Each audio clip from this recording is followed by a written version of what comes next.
evict them. And I think that you knew that. I didn't evict anyone. I put a pay or vacate, which is different from eviction. I don't think that you could do that.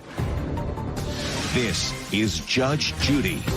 Stephen Davis is suing his former tenant, Jade Packer, for unpaid rent and property damage.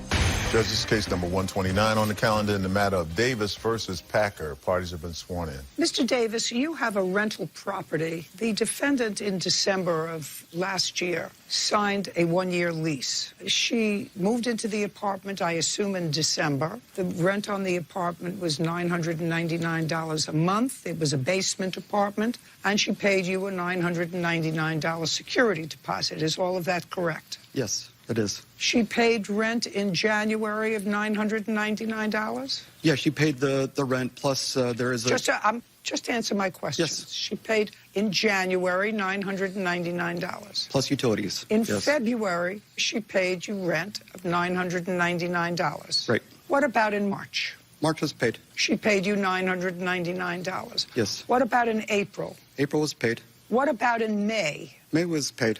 And how many rental properties do you have? Of the prohibition against eviction for lack of payment of rent during COVID? Yes, for COVID-related reasons, yes, you cannot evict a person. Just a second. You are aware of the moratorium on eviction for non-payment of rent during COVID? Right, yes. That's a yes or a no? Yes. And when the defendant called you, because now she's paid up April, May, now we're into June, when she called you and told you that she had lost her job, she had reduced hours, but then she lost her job, what day was that in either May or June? That she phoned me?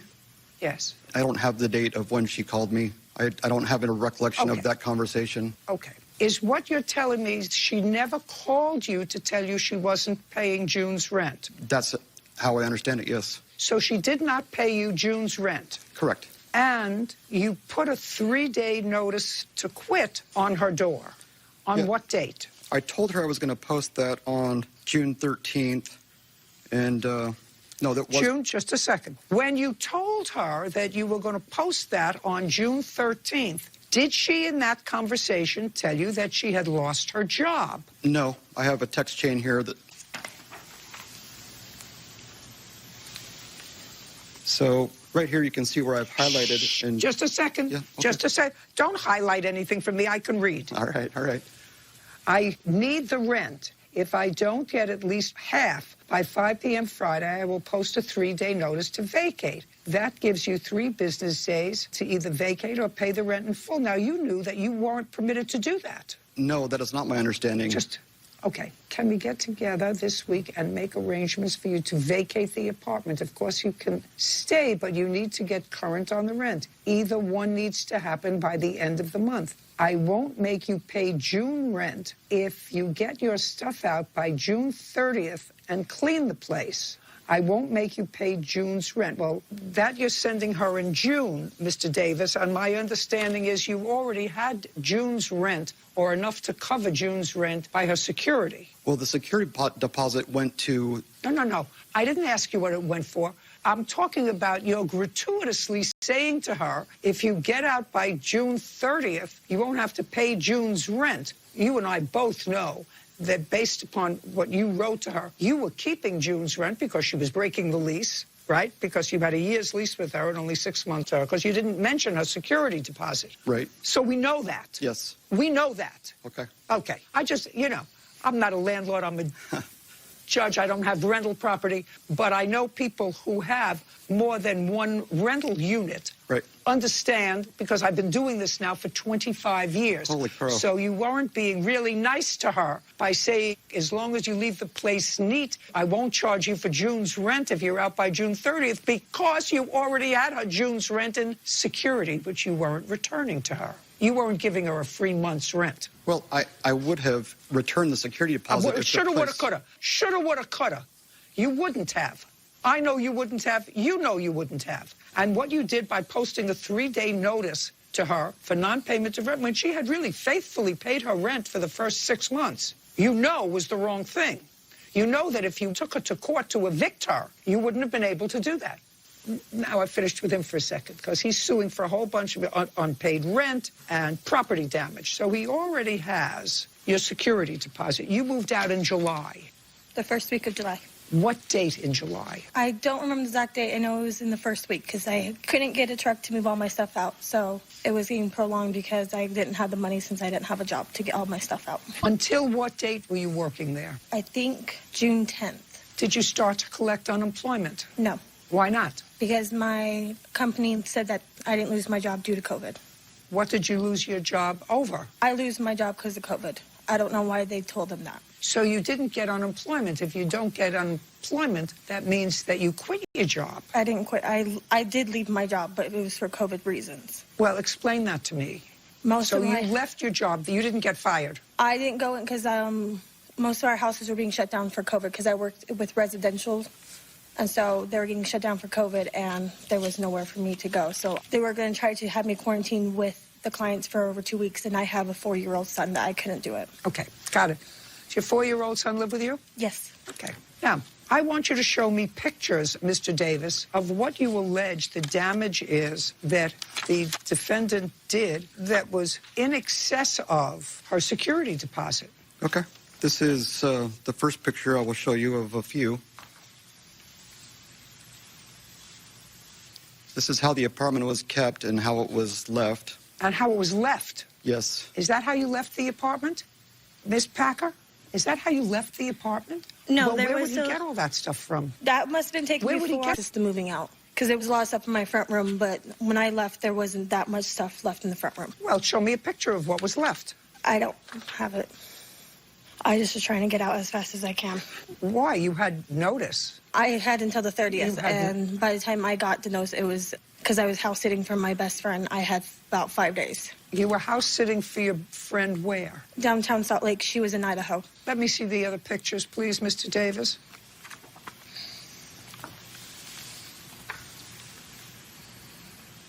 Was all of that property left there? Yes, it was. Would you like more pictures? I'm talking about your pictures. Was all of the property in those 2 rooms that you're showing me, was all that property left there when she vacated the apartment? Yes. Can I see the rest, please? Did you leave the beds there? Not the bunk bed. The bunk bed wasn't mine. The bed in my room and the bunk... I just wanted to... Okay, sorry. What is that? That's a broken sheetrock. The wall was kicked in the kitchen. How did that happen, Miss Packer? I was trying to sit down. That's fresh. How did that... I was trying to sit down, and I hit the wall too hard, and it broke. I didn't kick it in. I was trying to sit down, and I hit it too hard. Let me see the next one, please. What are there in this basement apartment? 2. Any other pictures you want to show me? Sure. This shows furniture that was left outside of the apartment, which had actually been left out there for months before she moved out. I kept asking her to remove that, and it remained. Okay, I don't care. I don't care about that. Now I'd like to see your paid bills to clean up the apartment, please, and to fix the wall. Sure. Here is the receipt from who did the painting. It's $1,800, and it shows the date on which that was completed. Next. This is a paid invoice from did the cleanup and removal of leftover junk in Okay, that's $533. Right, with taxes, yes. The bills that you show total $2,333. From that, I'm deducting her security deposit. Well, there's more in Which bills is here. There's another $500 for the drywall repair, and then there's another $300. He should have done that with the painting. Next. Different people. He should have done that with the painting. Okay. Next. Okay, next. That's the next one. Drywall. Okay, I don't have one for the carpet cleaning, so that's it for the bills. Okay. Deducting from $2,333, $999, which you have in security deposit, leave the damage that you caused and the cleanup that clearly is absolutely outrageous. Now, you didn't pay rent for June or July. Yes. Why? I didn't have money. I didn't have a job. I'm starting to work, and tomorrow actually is when I could finally get a job. Did you apply for rent relief? I don't know what that is. I don't either in your state. Is there a rent relief? I don't know because I didn't know about eviction court. This is the first time I lived on my own. I don't really know much. Okay. Judge Judy continues in a moment. And later today, Mr. Nichols, did you cut all 4 wigs? I trimmed them. I didn't cut. She didn't ask for a trim. She didn't ask for anything other than, can you flat iron and curl them? No cut. Why did you cut them?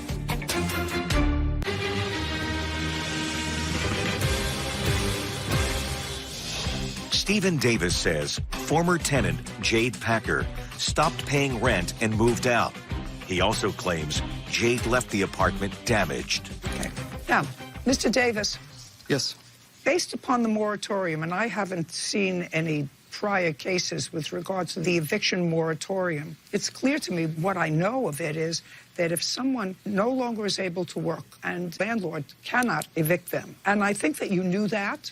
I didn't evict anyone. Yes, you did, sir. You put a 3-day notice. You put a 3-day eviction. notice on. I understand that. You couldn't take it. It was impossible to take her to court, sir, because they would have thrown you out of court. You understand that. So you were relying on the tactic of saying to her, she says she's never lived on her own before. This was her first apartment, to say, if I put this up on her door, she's going to either get out or pay me. I don't think that you could do that. So I believe that she should have left the apartment in far more reasonable condition, but you're not getting your rent. You're getting $1,334. Judgment for the plaintiff. That's it. We're done. Thank you. This case is concluded. Parties are excused.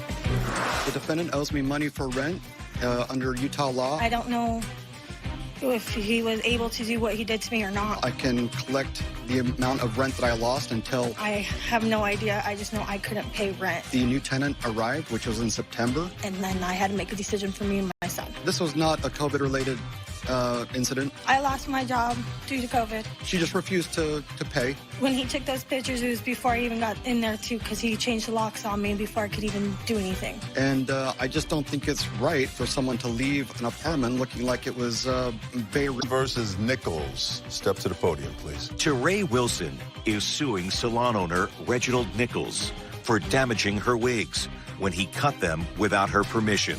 Miss Wilson, you purchased 4 wigs and dropped them off at the defendant's home, I assume, to style them. Had he ever styled wigs for you before? No, actually, he was my hairdresser. He has styled my own natural hair. So when you bought these wigs, did you contact him to see whether he worked on wigs as well as natural hair? Yes, I know for a fact I've seen him do wigs and sew-ins and glue-ins, so I know his history of doing wigs. Okay, and from what you saw, his services were satisfactory? Yes. Okay. Judge Judy continues in a moment. I sent her a picture of them when they were ready. He sent me a picture, and this is what he said. He said, the divas are ready, and I said laugh out loud because he called them divas. When for the first time did you question him about why he cut them? Real cases, real people. Judge Judy. Teray Wilson is suing salon owner Reginald Nichols for damaging her wigs when he cut them without her permission. April 29th, May 8th, and May 22nd. Did you buy them online? No, ma'am. Where did you buy them? There's a young lady in Sacramento. Her name is Tashana. She custom makes wigs out of raw Peruvian hair. Do you have the receipt for payment for Yes, the 4 ma'am. wigs? I have my bank statement because the way I pay her is through Zelle. Okay. And how much were the 4 wigs that you purchased from her? $375 a piece. So they were $14.90. Yes. The last one that you purchased from her was on May 22nd. And you dropped all 4 of them off at the defendant's shop or home? His residence, because he wasn't able to work in his shop because of the COVID. On what date? That was on July 17th. Had anyone else styled the wigs before? You started buying them in April, then you bought some in May. Had anyone styled them other than the defendant? No, just the young lady that custom made them for me. She's the only one that has touched them besides the defendant. Had you worn them between April and the time that you dropped them off? Each one maybe twice. And you wore them the way they were? Yes. When you contacted the defendant about styling them, what did you tell him that you wanted him to do to the 4 wigs? I do have a text message, and I call him my hair iron and curl, no cut, just flat iron and curl. May I see the message?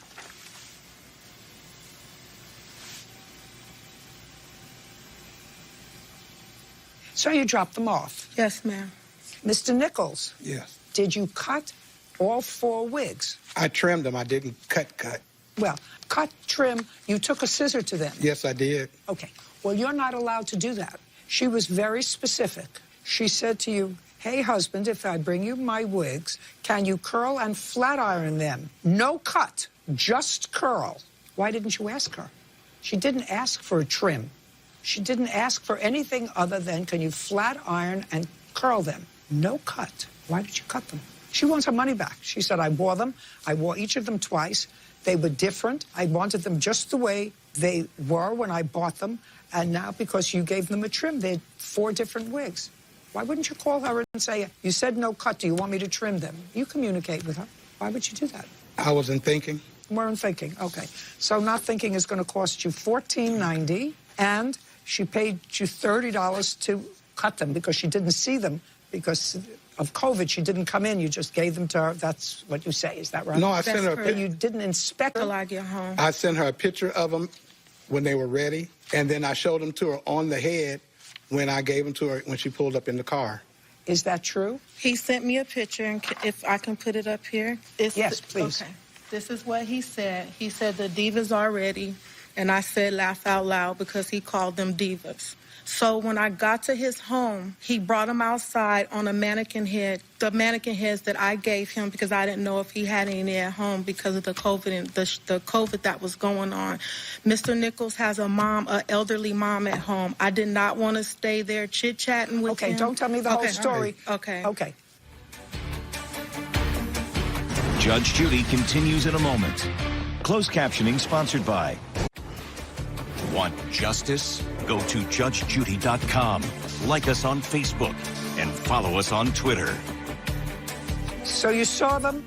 You saw the photographs the same day that you picked them up. Mm-hmm. Yes. When, for the first time, did you question him about why he cut them? The same day, like 7 minutes after I got home, we lived that close to each other. Did you text him or call him? I text him.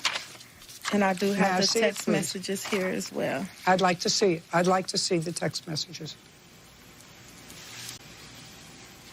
Did he answer you? He did call me, and I was on the Zoom call, and I told him I was going to call him right back for my job. I called him back, no answer. I called him a few times, no answer, and then I texted him when I was at work and informed him that I needed to discuss with him the damaged wigs that were done, and he never responded to the text. So at that point, I contacted Small Claims Court and asked them, because I've never done this before, what do I do?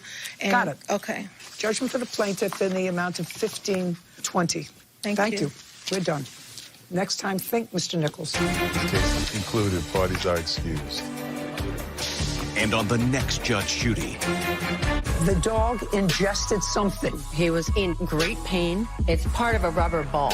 Have you ever seen that before? No. The dog was in your care. Judge Judy. Well, I actually trimmed them, and I flat ironed them. I was highly upset. One of them was curly when I got it, and when I flat ironed it, it was uneven, so I just evened it. He did something I asked him not to do. Because some of them were uneven, and I just wanted to freshen them up. I cussed my husband out because he introduced me to him, and I cussed him out. I did. She- I'm done with him. I'm good. I'm going to donate them to charity. They can have them. I'm saying that when you flat iron them, you get a different texture. When I finally could take these wigs down, he'll probably do my real hair. Yeah, I don't have no animosity against them. That's my hair husband. I don't have no hard feelings.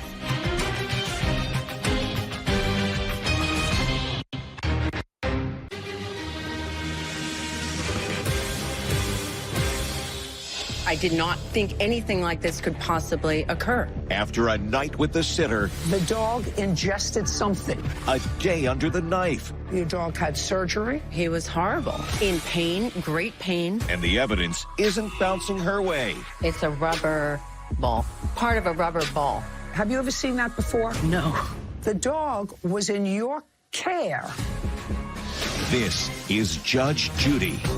Lori Gladstone and her husband, Fred Silva, are suing dog daycare owner Shannon Bishop for vet bills as the result of Shannon's negligence. Judge, this is case number 121 on the calendar in the matter of Gladstone Silva versus Bishop. Parties have been sworn in. Have a seat, please. Miss Gladstone, you and your husband have this adorable golden doodle puppy, now probably 10 months old. Yes. Last month, the defendant has a dog boarding service, and it is your claim that owing to the defendant's negligence, your dog ingested a foreign object while at her facility. Your dog had surgery, was in fact a foreign object that was causing a blockage. Your vet bills were over $7,000, and you want the defendant to be responsible for those. That's what the case is about. Yes, correct.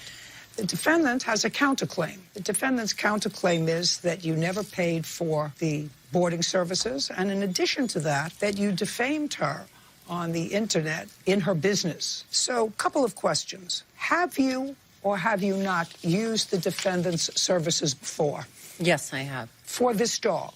Yes. For any other dog? No, this is our only dog we ever had. And you never had a dog No, before? I never had a dog before. This dog, according to you, also suffers from an irritable bowel syndrome for which it takes medication.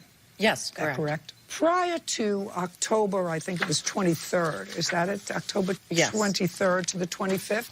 Yes. How many times had you boarded your dog, whose name is Bingo, with the defendant? Twice. Were those overnight visits? Yes. For how many nights? In June, it was for 5 nights, and then it was for the exact same time, 2 nights. And during the period of time in June, there were no incidents. You were perfectly satisfied with her care of your dog. No, actually, in June, we had traveled out of state.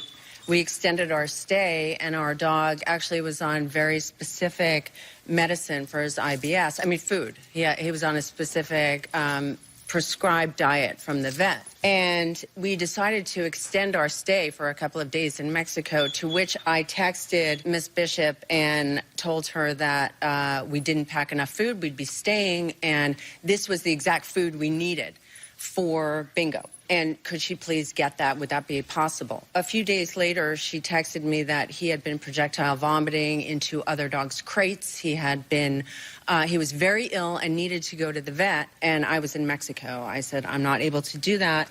She took the dog to the vet as per our request, and at that point, he had a flare-up of his IBS. We were not sure what the cause was. We came home. He was staying at the vet for 2 more nights. We picked the dog up and had to pick up his belongings when we returned, and realized in the crate of items she gave us type of food. That wasn't his prescribed food, which ultimately caused the flare-up in his IBS. He has a very sensitive puppy stomach and needs to be on a very specialized diet. I didn't That means he should be with his mother. Right, I didn't... That means he should be with his mother. And his mother doesn't pack just enough food and then decide to stay in Mexico. Well, it was a COVID situation at the time, so it was...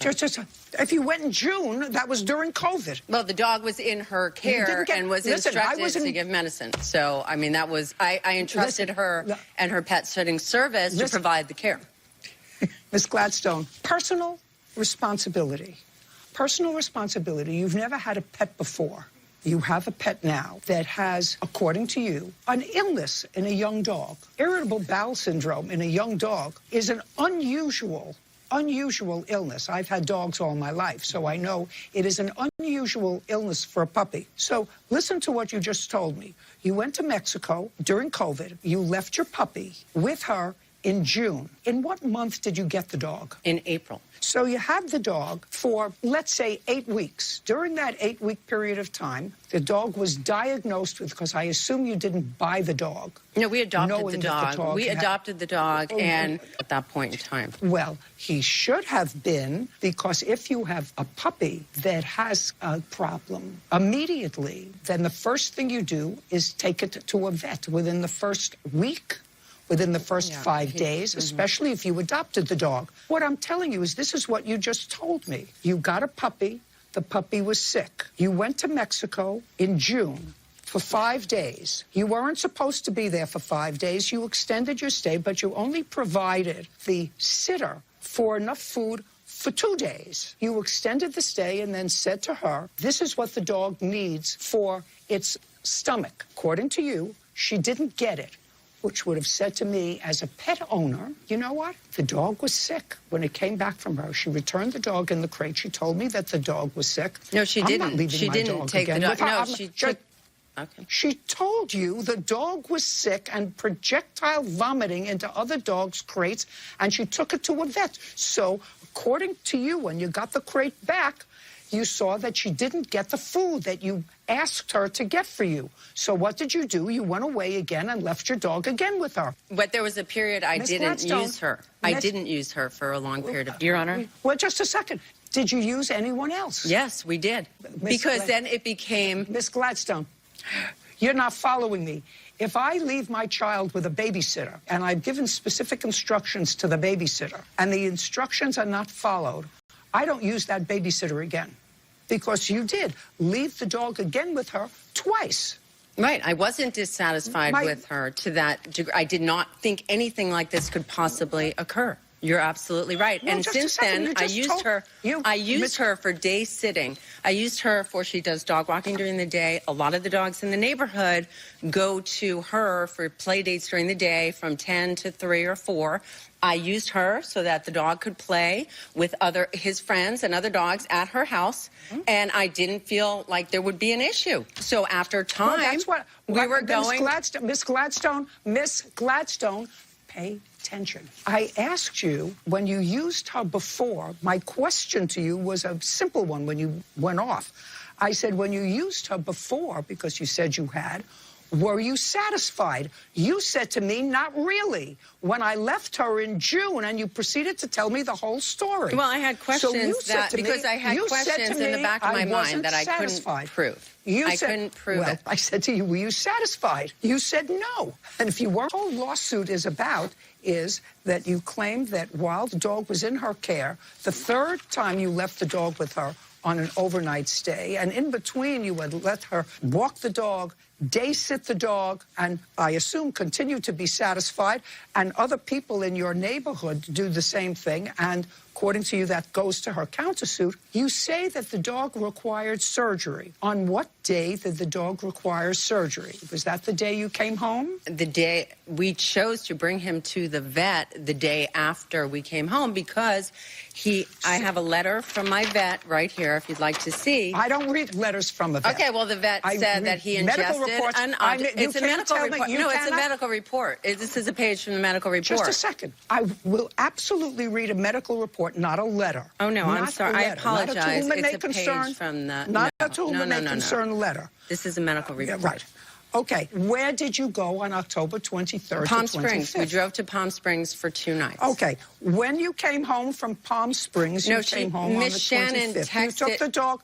Shannon texted me Sunday morning. Don't try to... We're not... You have to understand something, Miss Gladstone. We're not equals here. When I start to talk, you have to stop. I ask questions. I hope that you are... I'm a dog owner who never lets their dog go someplace else overnight. Just not my thing. The dogs go with me where I go, especially a new puppy with IBS problems. Okay, you came home on the 25th and took the dog to the vet on the 26th. What time did you pick the dog up on the 25th? I picked him up in the evening from Shannon's house. What time? I would say it was about 7 p.m. 7 p.m., Your Honor. Okay. And what time did you take the dog to the vet on the 26th? 7 a.m. And when did the dog have surgery? 6 p.m. that evening. And now I'd like to see the vet report.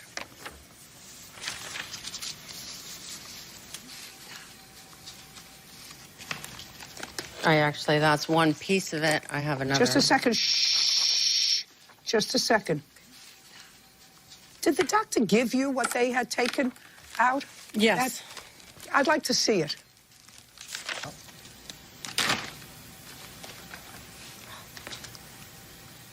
It's a rubber ball.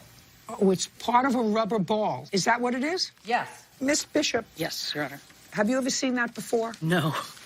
This is actually the first time I've gotten to see the evidence. It's like a sponge ball. I am so diligent about what toys I buy.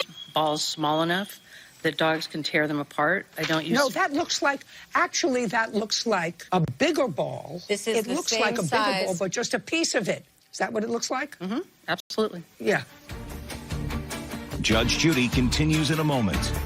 If you're not angry with her, why would you post anything negative? I'm angry because I took the dog and realized he was not well and needed to be treated immediately. So why didn't you take him immediately?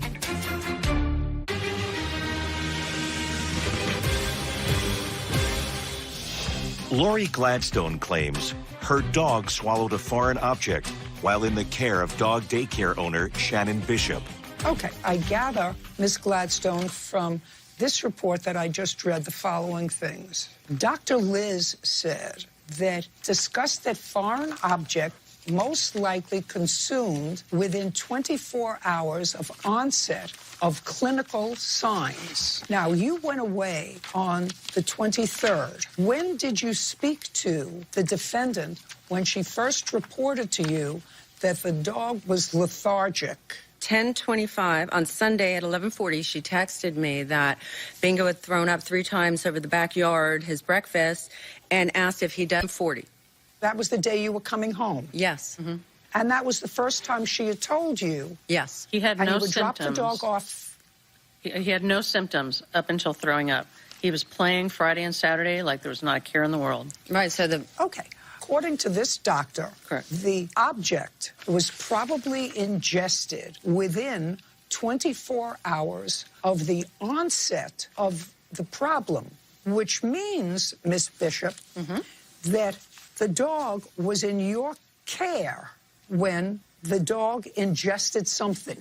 Okay, Miss Gladstone, since October, a month has passed since his surgery. How has he been?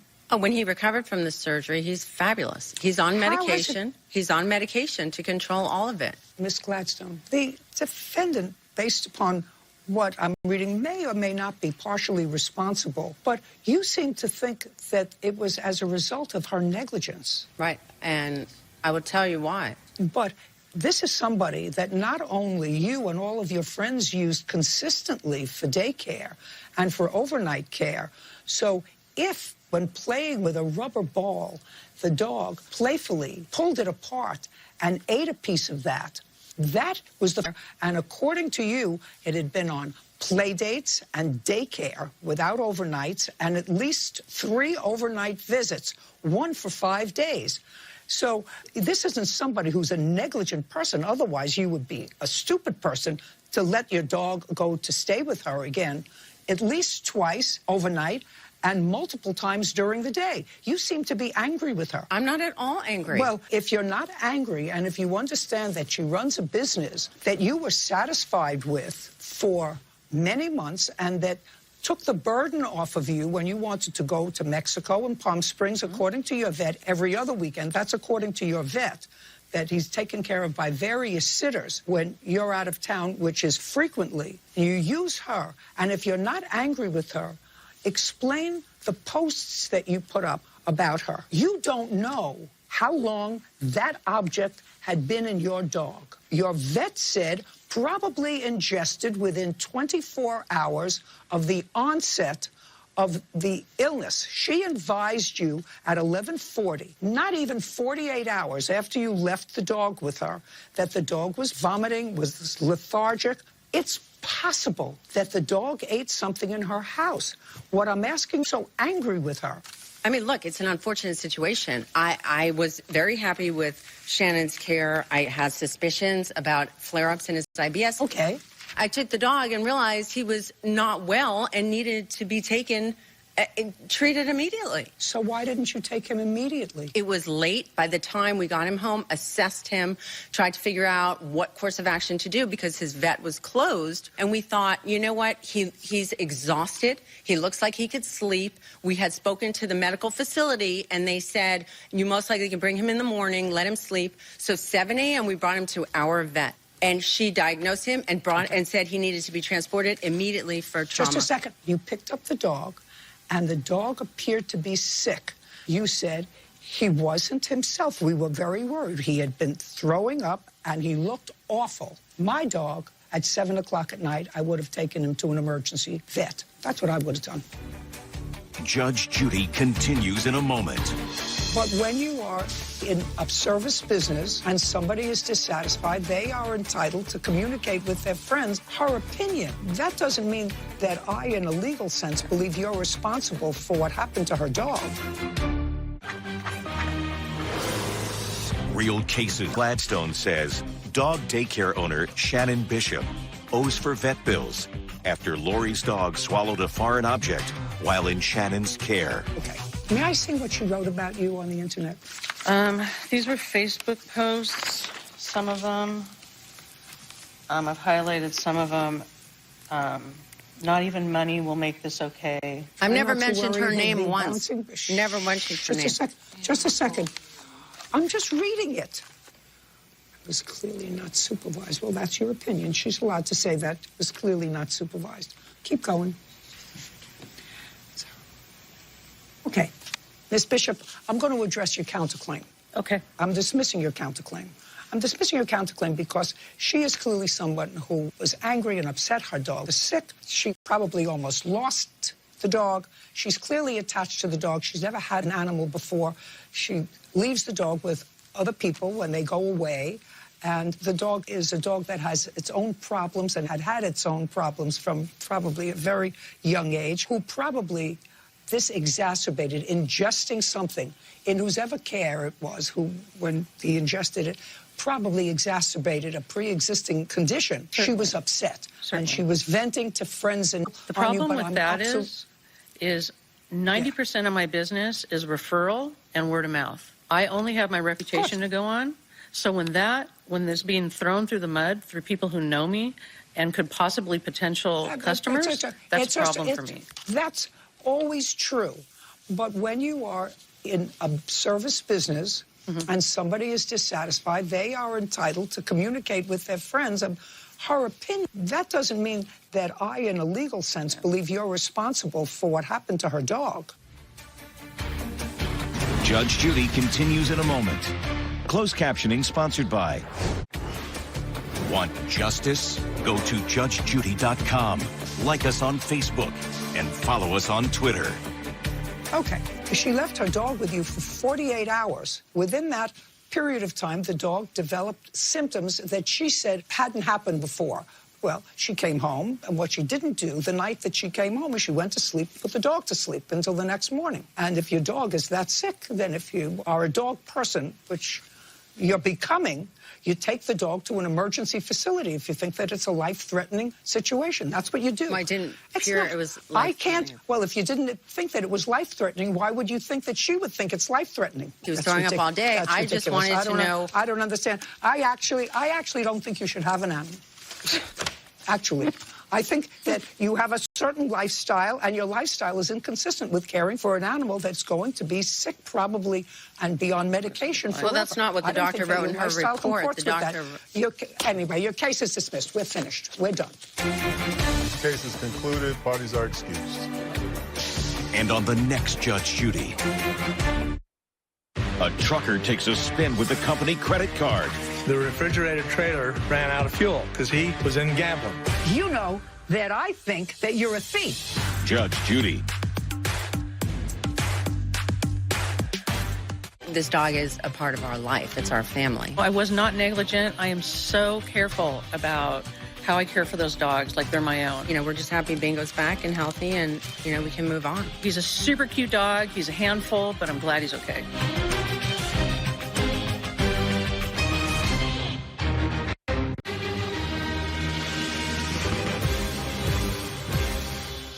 I'm asking you questions. It's going to get uglier. A trucker takes a spin with the company credit card. He said you took his money. He admitted that he had done it. But his luck ran out at a... I told him I bought 3 gaming tickets. The refrigerator trailer ran out of fuel because he was in gambling. You know that I think that you're a thief. This is Judge Judy. Trucking company owner Michael Scharbach is suing his former employee, Mark Harrell, for making unauthorized charges on a company credit card. Judge, this is case number 124 on the calendar in the matter of Scharbach versus Harrell. Thank you, Bird. Mr. Scharbach, you at one point had a trucking company. Still do. And according to your complaint, at some point, you'll tell me when, you employed the defendant as a driver. That's correct. It is your claim that he misused a company credit card that you had given him to be used for business purposes in a trip that he was making, and it is your claim that he made charges on that when he was at a casino in 2 different states. The defendant said he personally only used the card for business expenses when the truck broke down during the course of the journey, and that when you questioned him subsequently about the amounts, because the amounts were large at the casino, he discovered that he no longer had the card and it must have been either lost or stolen. That's your answer, Mr. Scharbach, of the employment and the date of this trip. His employment began on August 18th of this year. What year? This year. And when did it terminate? It terminated on September, I believe it was 22nd, when I paid him his last payment. When you paid him his last salary check, is yes. And what was that? What was that salary that you paid him on September 22nd? It's here in the bank statement. It was $800 and $600, 2 different payments. And that was for jobs that he did for you? That was for driving and delivering the loads. On what date or dates do you allege that he made these unauthorized charges on your credit card? Now, you gave him a credit card when he started to work in August. Right, it's a debit card. That was a business credit card. It's a debit card to my account. Because when they're on the road, if they have a breakdown, need a tire, that kind of stuff, they got to have a card because they won't accept one over the phone. And on what dates was he making this run when he used the card, according to you, for unauthorized charges? Started on the 16th. Just a second. And look at your statement and tell me where that unauthorized debit was made and at what place. It was made at the Route 66 casino in Albuquerque, New Mexico. There were 3 withdrawals that day. And what were the 3 withdrawals? One was $350 each. Pretty odd numbers. Yeah, well, there's a story behind that if you would like to hear what he said. I'm dying to hear what he said. Okay. He was supposed to You confronted him about these charges. I most certainly did. And this is at the Route 66 casino. Yes. Just before I let you tell me his story, Mr. Harrell. Yes, ma'am. Were you ever at the Route 66 casino in Albuquerque, New Mexico? Yes, the truck stop. Look at me. That's a yes. Yes. Now, he's going to tell me what you told him when confronted about these charges at the casino. Go. Okay. When he finally called me, because I thought he had delivered Monday night like he was supposed to because he wasn't answering his phone, he said that he had lost the key to the truck and had locked his phone inside, and he didn't remember my number. I know I knew his wife's number, and she had my number, but he called me Tuesday night, and the story he told me was that he had found the key about 10 feet away from the truck a day and a half later. What were the charges for? He told me that there was like a mechanic in a white pickup that was driving around the lot fixing different trucks, which is common. And he said he asked that mechanic if he could get him a key. And he said the mechanic said, yes, it's $400. So he says he got $400 out of the casino. And the casino was $313. So if he had to give the guy $400 for a key, why did he draw $313? Just a second. So is what you're telling him, Mr. Harrell, is all of these charges were related to the truck? Yes, Your Honor. Okie dokie. Did you get any receipts from any of those people? No, I did not.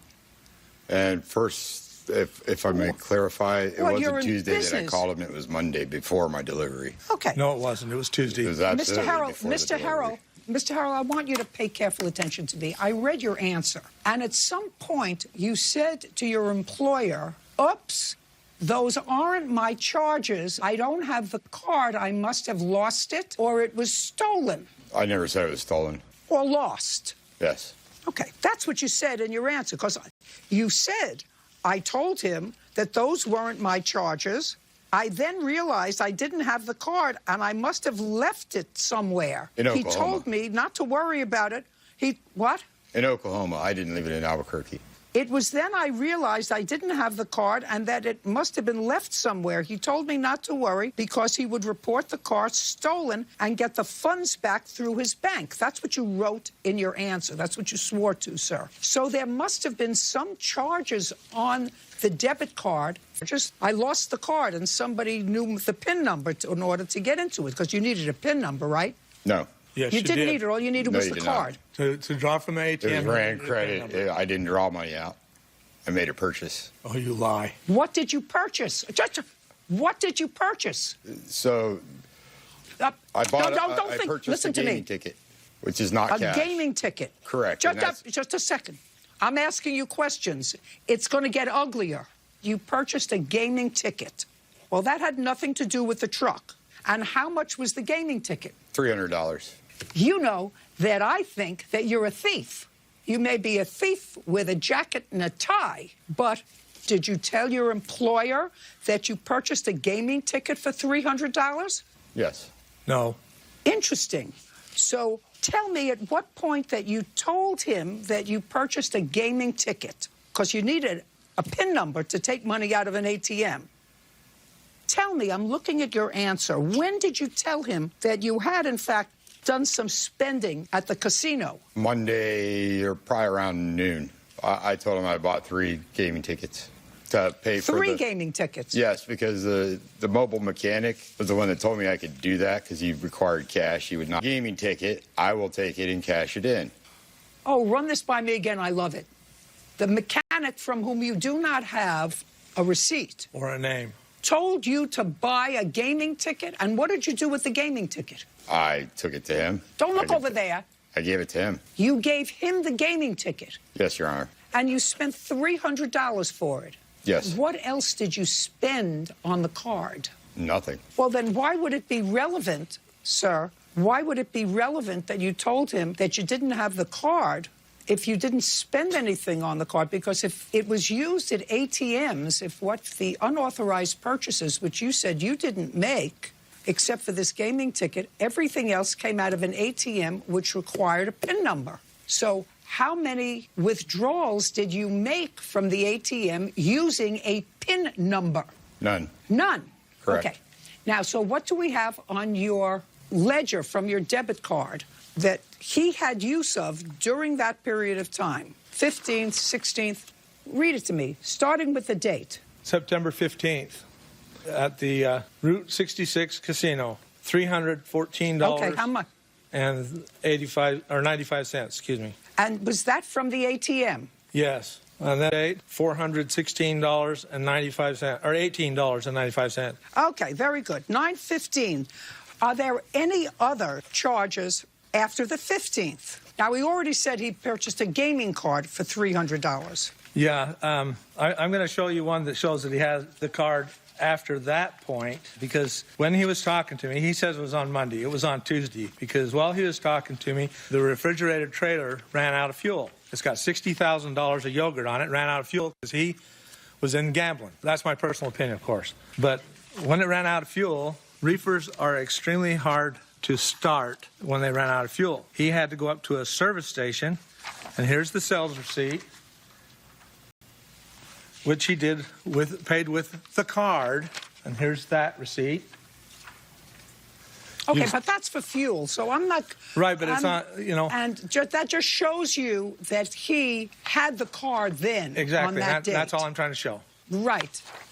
Okay. Right, well, I got that. Then he got the reefer started, went on the road, and he actually took a frontage road because he needed to use the restroom. I don't have a problem with that.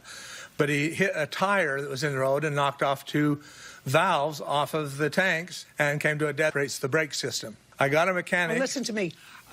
Listen to me. That's not relevant to me. If you hired... Okay. The only reason I was telling you is because... I was just going to show you the purpose of him having the card. Because the mechanic said unless he had a card, he wouldn't take the payment over the phone. I believe he had the card. Judge Judy continues in a moment. I told them that there may be a person there trying to use a stolen or lost credit card to please watch for it. And then I called him back, and he says, I did it. I don't know where my head was at. Did you report him to the police?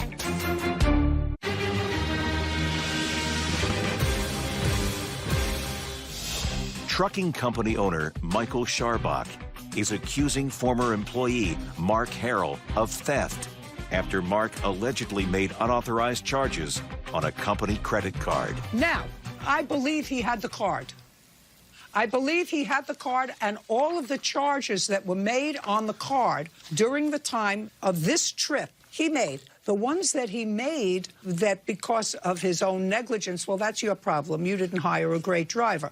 So you have to understand that I believe that he always had possession of the card. He may have said he went on, but if he used it for anything that had to do with the truck, even his own negligence, that falls on you. So I want you to read out to me the charges that were made. So far, I have a few at the casino.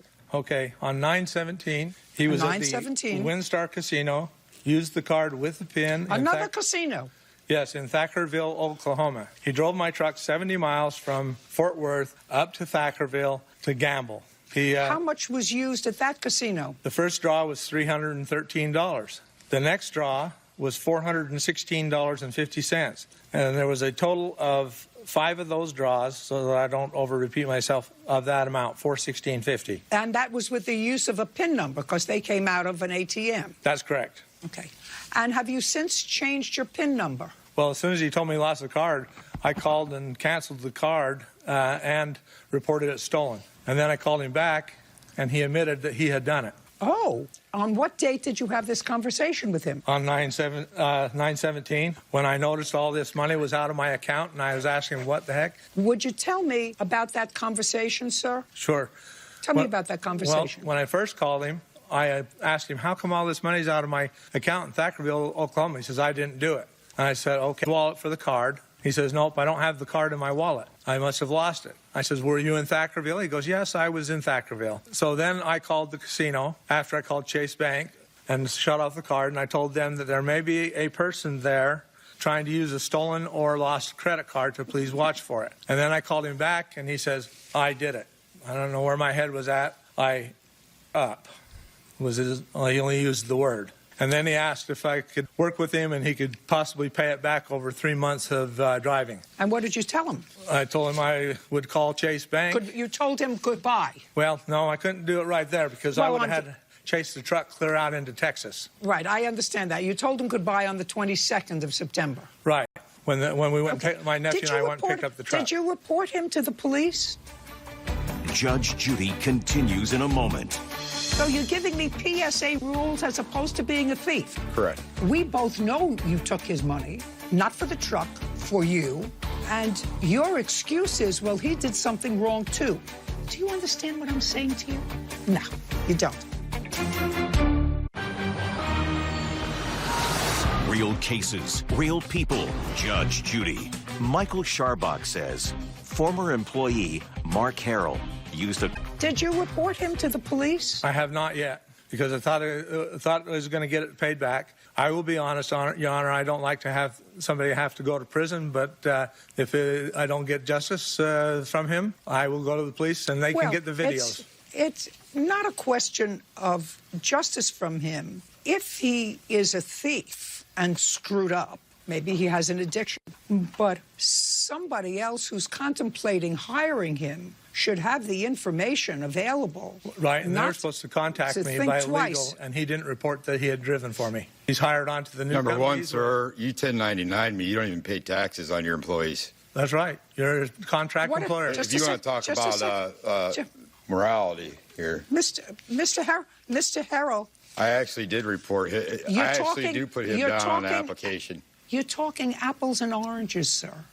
You're talking apples and oranges. Okay. You're talking about taking money that doesn't belong to you and gambling with it. Maybe it's a problem that you have. I don't know whether you have a problem with gambling or not. But if he didn't 1099 you when you worked for him, whether he says you're an independent contractor or not, did he pay you by check or cash? Cash. He has no paperwork of any of his drivers. Not really my place. That's a question. Don't look over there. Don't look over there. Well, it's not his income. Listen to me. He paid you. Whether he paid you by check or cash, it's your responsibility to report your income to the IRS. Also, I'm not allowed to drive a truck as an independent contractor unless I own the truck, per FMCSA rules. So you're giving me PSA rules as opposed to being a thief? Well, I'm just saying that he's saying that I don't use him as a reference when I actually do put them down. He said you took his money. Correct. If you say to me, listen, I did take his money. It was a mistake. I'm sorry I did it. But instead of saying I took his money, which you should say, because you clearly acknowledged it to him, and I'm looking at your eyes, sir, and we both know you took his money, not for the truck, for you. Your excuse is, well, he did something wrong, too. That's your excuse. Not something wrong to you. I mean, he gave you a job, which you took. Do you understand what I'm saying to you? No, you don't. All of the unauthorized charges, sir, that had nothing to do with the truck add up to what? On those, I've got it on the claim. But one of the things I did on that claim to the fuel, and so I charged $2 a mile. Listen, what about the 4 days I sat shut down because your truck wasn't roadworthy? Judge, don't speak. I'm not speaking to you. The DOT inspected me in your vehicle and shut me down and the lost wages I got. Don't speak, or else I'll just cut off your mic. You understand? I could do that. Judge Judy continues in a moment. Closed captioning sponsored by. Have you been cheated? Go to judgejudy.com, like us on Facebook, and follow us on Twitter. Now I'm going to answer you. I'm not giving you any mile. If you hired somebody, sir, who was disreputable and drove your truck so many miles in order for him to gamble, and you're charging him so much a mile, that's not part of my calculation. Okay, that's fine. That's your responsibility as an owner of a business. If you hire somebody that acts irresponsibly while driving for you, that's on you. Right. But if somebody used your card for their own pleasure, either on gambling or drinking or women or motels or whatever, that's not on you. That's on him. Okay, I think that Chase Bank... Who should I remind you, I'm telling you to speak. And I will use my little calculator here and hope for the best. Well, I think Chase Bank, I have a letter here of how much it was, ma'am, right here from Chase Bank. How much was it? What they took from the... Just say it. Never mind. I'm going to do it myself. $3,131. Judgment for the plaintiff. Thank you very much. We're finished. Bye. This case is concluded. Parties are excused. And on the next Judge Judy. Her dog got your dog in its mouth. Was the threat obvious? The defendant's dog has attacked other dogs before. She says was the other dog's fault. Judge Judy. Well, I felt like it was absolutely fair. He stole the money. I lost about a week's worth of wages because his truck broke down and I was shut down by the DOT. He complains about the truck not being worthy. Faulty brakes, steering, suspension. Well, he had driven 8,000 miles without anything being wrong with it. Basically, it's not allowed in the state of California either. He inspects it every day. I have the logs. He claims that he inspected it and found nothing wrong. I did lock my keys out of the car in Albuquerque. I did lose the card in Oklahoma. If he had repealed, it would be an issue, and he wouldn't be driving for me. Which I did try to explain to him, and I left it in the ATM. I think that I pity anybody that hires him. Case of bad luck. If you're going to hire drivers, make sure that you don't give them a card.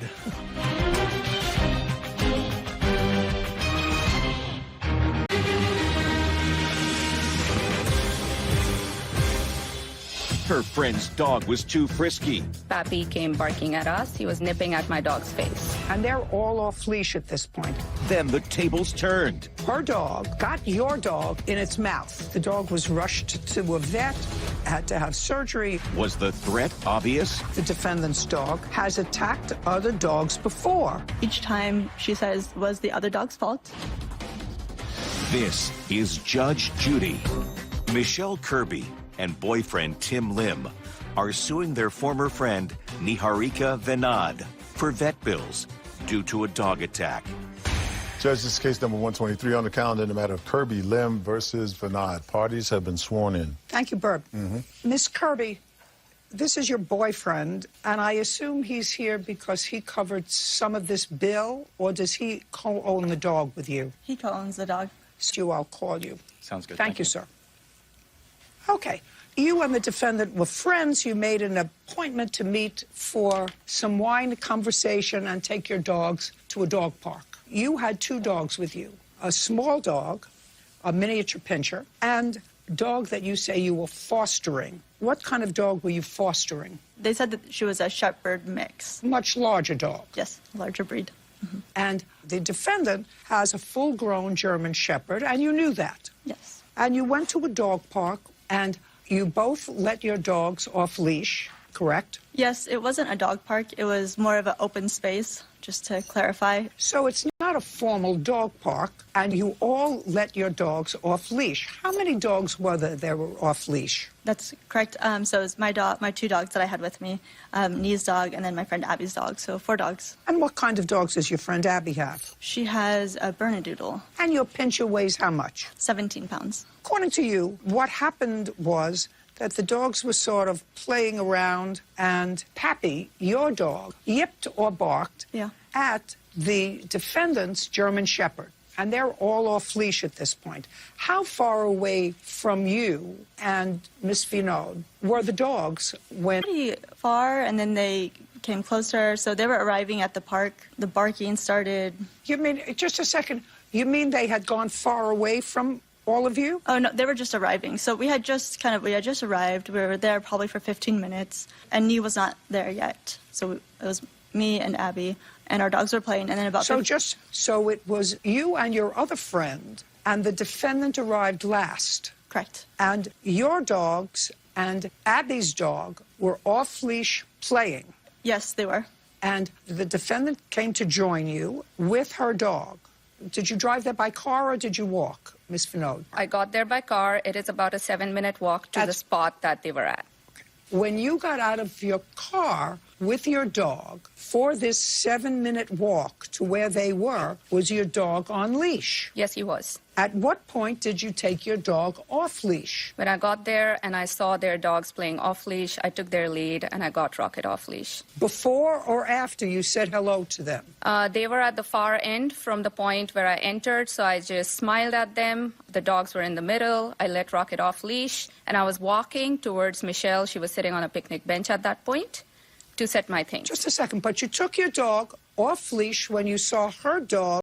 You took your dog off leash. That is correct. And did your dog run over to where the other dogs were playing? No, ma'am. My dog is trained to heel while I'm walking. And did the dog heel while you were walking? Yes, he did. At what point did he join the other dogs in play, or did he not? Ma'am, we hadn't started officially playing. He was heeling while walking. And while I was going towards Michelle, although my dog was off leash, Pappy came barking at us. He was lunging in the air and nipping at my dog's face. When she arrived, you saw her walking, and the defendant says that her dog was at her side. I tend to believe that, and that little Pappy ran up to her dog, who was at her side. Is that correct? Yes. And yipped, like sometimes little dogs do. They jump up, whether it went to nip, whether it went to greet, I don't know. And you did see your dog running towards hers, and something happened before her dog, which was at her side, got your dog in its mouth. You saw something happen. That's what you say in your complaint. A yip or something. Oh, he barked. No, he barked, he yipped. I did not do that ever before, but he did bark. Okay. And I didn't see it that day either, that's for sure. But the German Shepherd was at the side of the owner. For the most part. I wouldn't say he was right next to her the whole time. He definitely, there's some space that had increased as they approached the table. How many feet would you say Pappy ran when the other dog came into the park? I'm a dog owner, and I have small dogs. I know what I'm talking about. How far would you say Pappy ran? 50 feet, 100 feet, 150 feet from where the dogs were playing to where the defendant was with her dog? How many feet? I would say 40 feet, or to guess. Okay. So your dog traveled 40 feet away from where you were? Yes. I have a picture of the location, if that's helpful. I'll look at it. Yeah. So this is the spot where we met. This is the table that I was sitting at. And then you can see right over here is where Nee and her dog entered. So it was probably about 30, 40 feet from where we were sitting at this table. Okay. Anyway, what happened was tragic because her dog, according to you, picked up your dog, bit Pappy, which caused serious injury. Dog was rushed to over $5,000. Dog had to remain in the center. And the defendant went with you to the vet. And I think if what I read is correct, the first $850 was taken from your credit card. That is correct. That is correct. I drove Michelle and Pappy to the vet. Great. And it's clear that that $850 was never paid back to her, nor is she asking for that now because I don't have a counterclaim. So it's interesting. Both of your dogs were off leash. But from what she tells me and what you seem to acknowledge is that her dog was under her control and your dog was not. You know, I always say when you go to a dog park and you release your dogs and they're out there playing, you've lost control of an animal. The defendant says, and I believe her, that her dog is trained to heel. And in fact, did that when they walked into the park. It was your dog that ran across the park 30 or 40 feet, according to you, and that was where the confrontation was. And how many times previously to this date in June did you have occasion to be in the company of the defendant's dog? Less than 10 times, but... Okay, so has your dog and her dog interacted before without incident? Yes. You say in your complaint that Rocket, that is the defendant's dog, has attacked other dogs before, so Nee should not have taken him to the dog park. Well, when did you find out about that? Before the incident, I did find out. He had attacked large dogs. Each time, she says, it was the other dog's fault, but has never taken... Well, just a second. So before the incident, Ms. Kirby, if what you tell me is true, that you knew that this 120-pound German Shepherd, according to you, that the defendant told you that the dog had had other incidents with big dogs. Why in the world would you let a small dog have 10 play dates with a dog that you knew had incidents? I didn't imagine that a dog that big would care about a dog so small. I've never seen a dog react to such a small dog in that way because he's not in any threat whatsoever. He's 17 pounds. Okay, well, that's a ridiculous answer. That's a ridiculous answer. Absolutely, it's a ridiculous answer, Ms. Kirby. What you are ascribing to a dog is a thought process that sometimes not even humans get. What you're doing is you're ascribing to the dogs a human thought process. One shepherd, I'm just a little dog, I'm just a pincher. Oh, that's ridiculous. No, I'm talking about like the big dogs. So like for me, example, I'm also roughly the same weight as Rocket, like about 120 pounds. If something approached me that was 17 pounds, why would I feel the need to try to kill it or pick it up and throw it around in its mouth? It's not... I just said to you, you are ascribing to a dog a human's thought process. And I'd never seen anything like that before. Well, whether you've ever seen it, though, that's unfortunate. For dogs. That's unfortunate. She doesn't owe you any money at all.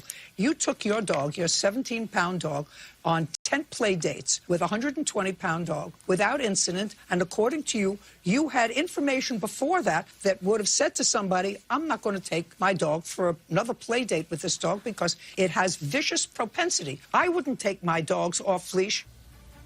Judge Judy continues in a moment. And later today... Is that about basically right? Well, there's a little more backstory to it, but basically... You know, at my stage in life, I'm not so interested in other people's backstory. I hardly remember my own backstory.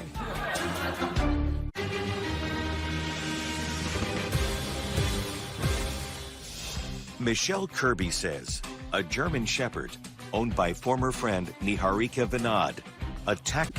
I have a child who has 2 big dogs. They're wonderful, loving dogs. I have never seen them bite anybody. I have a new little dog, and I don't bring my new little dog to those dogs until I'm perfectly comfortable if they're off leash. Whether my little dog gets annoying, because sometimes they don't know that they're little. Little dogs don't know that they're little. Sometimes little dogs think they're huge, and sometimes big dogs think that they're lap dogs. Go on YouTube and look at the Great Dane that tries to snuzzle in with its owner on the couch because it thinks it's a lapdog. That's what happened. If you choose, you're the parent. Your pinscher is a toddler.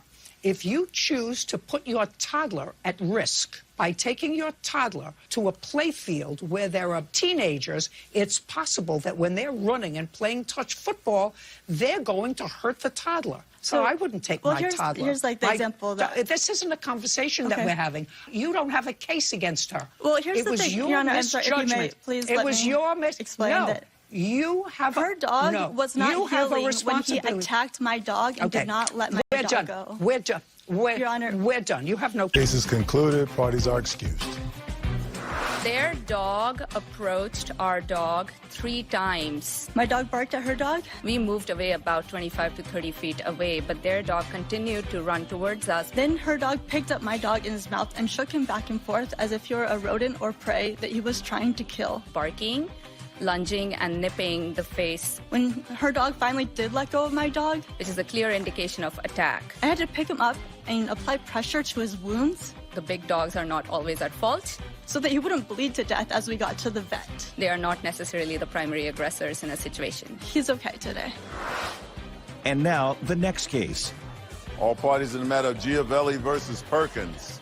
Step forward. Lawrence Giavelli is suing his ex-girlfriend, Regina Perkins, for the return of a motorcycle she was storing for him. Mr. Giavelli, this is an interesting case. According to your complaint, the defendant, who was a friend of yours, did you a favor. Back in 2010, you were for some reason moving from one place to another. You were sort of short on funds. You asked her if she could store your motorcycle in her garage. She said, sure. You know, you said, well, when I get enough money to have it shipped to where I want it to go, I'll send you the money and you'll ship it. Well, it's now 3 years later. And you can have your motorcycle when you pay her storage fees for the motorcycle, because she only agreed to keep the motorcycle for 6 months. You didn't pick it up in 6 months, so she has chosen an arbitrary figure of $250 a month storage, so she's got a counterclaim for $5,000. Ms. Perkins, in what city and state is this motorcycle? Oxnard, California. And where do you live, sir? Brandywine, Maryland. And you have his motorcycle? Yes, ma'am. Have you driven it over the last 3 years? No, ma'am. Was the story that I laid out when we started this approximately correct? 3 years ago, he left it there, wants it back, so you can have it back, pay the fees. Is that about basically right? About basically right, yes, ma'am. Well, there's a little more backstory to it, but yes, basically. You know, at my stage in life, I'm not so interested in other people's backstory. I hardly remember my own backstory. Judge Judy continues in a moment. I have a picture of the bike right here. I don't want to see it unless it's of a good-looking guy in a bathing suit. I am not interested in a picture of your motorcycle. Real cases, real people. Judge Judy. Lawrence Giavelli says, ex-girlfriend Regina Perkins, Regina is countersuing for storage fees. What year was this motorcycle? That's 2001. And when did you buy it? 2009. Don't ask me, was that a question mark at the end? 2009, yes. How much did you pay for it? $1,500. Was that a question mark? No, it's $1,500, ma'am. And you did not drive it over the last 3 years? No, ma'am. Anybody else drive it? No, ma'am. Great. So now you got an old motorcycle that's 12 years old that nobody has driven for 3 years, laying in a garage, that you think is worth as much today as it was when you bought it in 2009. I'm just trying to understand where you're coming from. Well, I have a picture of the bike right here. I don't want to see a picture unless it's of a good-looking guy in a bathing suit. I am not interested in a picture of your motorcycle. I just want to understand, your position is that this motorcycle that you bought in 2009 for $1,500 is worth the same today, despite the fact that nobody has started it, touched it, moved it, polished it, oiled it, greased it, whatever they do, lionized it, or anything else for the past 3 years. I just want to know if that's your position. That requires a yes, ma'am, or a no. Great. Ms. Perkins, to Giavelli to pay you storage for the motorcycle. No.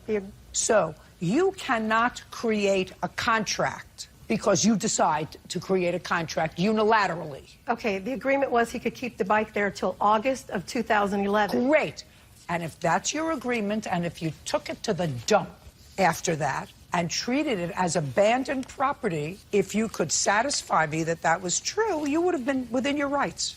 You say he said he was going to keep it there till August. I kept it there. I notified him. I said, come and get your motorcycle or I'm throwing it in the garbage. And he didn't come. You could have thrown it away. Do you understand? But you can't create a contract with him. $250 is your arbitrary figure that you pulled out of thin air. Actually, I called storage companies, and they gave me, I called 3 of them, and I got an average. That's how I got it. It wasn't just arbitrary out of my head. Well, it is an arbitrary figure when you are creating a contract. So what I'm telling you is you could have thrown it away, but you tell me you didn't throw it away, that it's still sitting there. Correct. Great.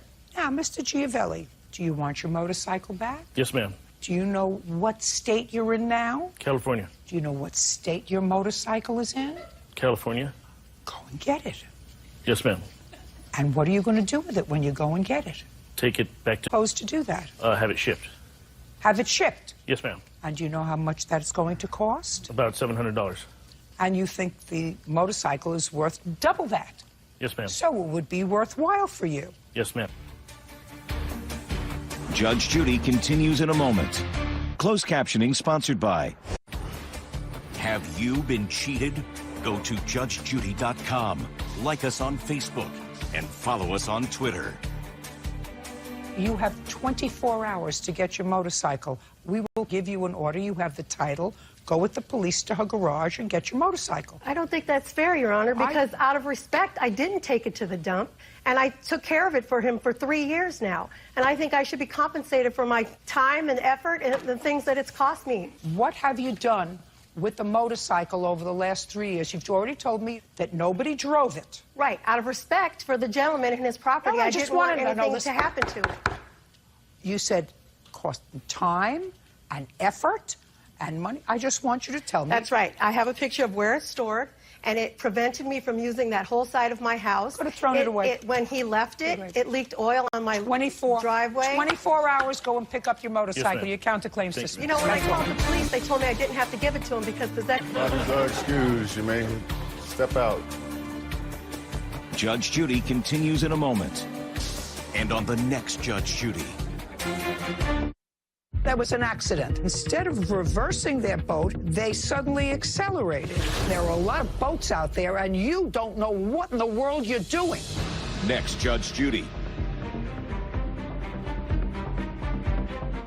Out of respect, I didn't write it. I didn't use it. I took care of it as if it was my own. We were friends and just had a falling out, and friendship's over, I guess. He did send his son at one point, but that was 14 months after the agreement to come and get it. I just waited for her to get off work, and she called the police and said that I'm stalking her. The police told him I didn't have to give it to him because possession was 9/10 of the law. He said, well, it's on her property, and if I try to get the bike, it's breaking and entering. And unless she brings it out onto the sidewalk, I can't get it. If I had left my property with someone, I would want the same respect. I am very glad to have my motorcycle. I feel complete now.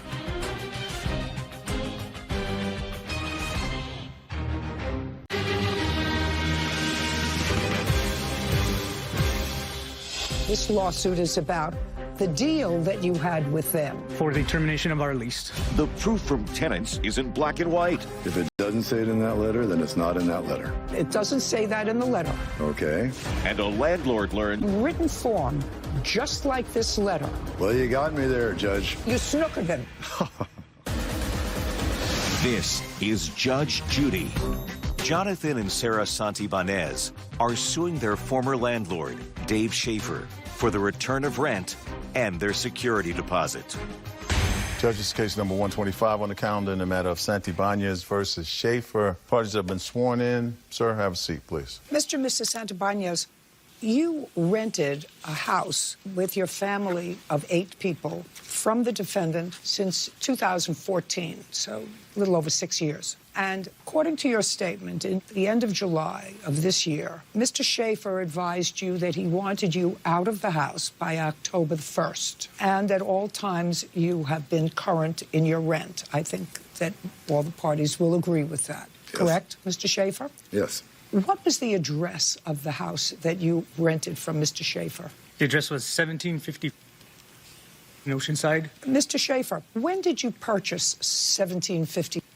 Probably about 2 years before that. Before they rented it, so in approximately 2012. Yeah. How much did you pay for it? I think it was $470,000. Did you ever live there? Well, I was working on it, yeah. I do my own. Bought it as a fixer-upper, and you lived there while you made it ready to use as a rental property. Yeah, well, we wanted to sell telling it. We wanted to sell it, but that didn't work out. Well, after you fixed it up, you tried to sell it, and that was in 2012. Is that what you're telling me? Okay, yeah. Couldn't sell it, so you decided to rent it. Yes. And they paid rent. Their rent was $3,200 a month. I think at the beginning was a little less. But now, the last year or two or more, it was $3,200 a month. What was it initially? Initially, it was, wasn't it $3,000? Initially, it was $2,850. $2,850. And then it progressively went up.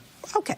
But your rent when you left was $3,250. Correct. And you did, in fact, leave by October 1st. Yes. Correct? Correct. Do you still, Mr. Schaefer, own 1750? Yes. Is it currently on the market for sale?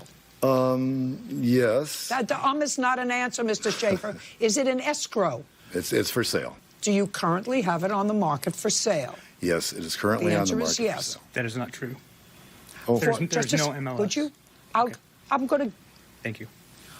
What is it on the market for sale? At what price? We Mr. didn't Schaefer? have a price. The real estate agent is here with me as a witness. We'll work on it first, and then it'll probably be around $1 million. Who is living in the house now? Nobody's living in it now. Okay.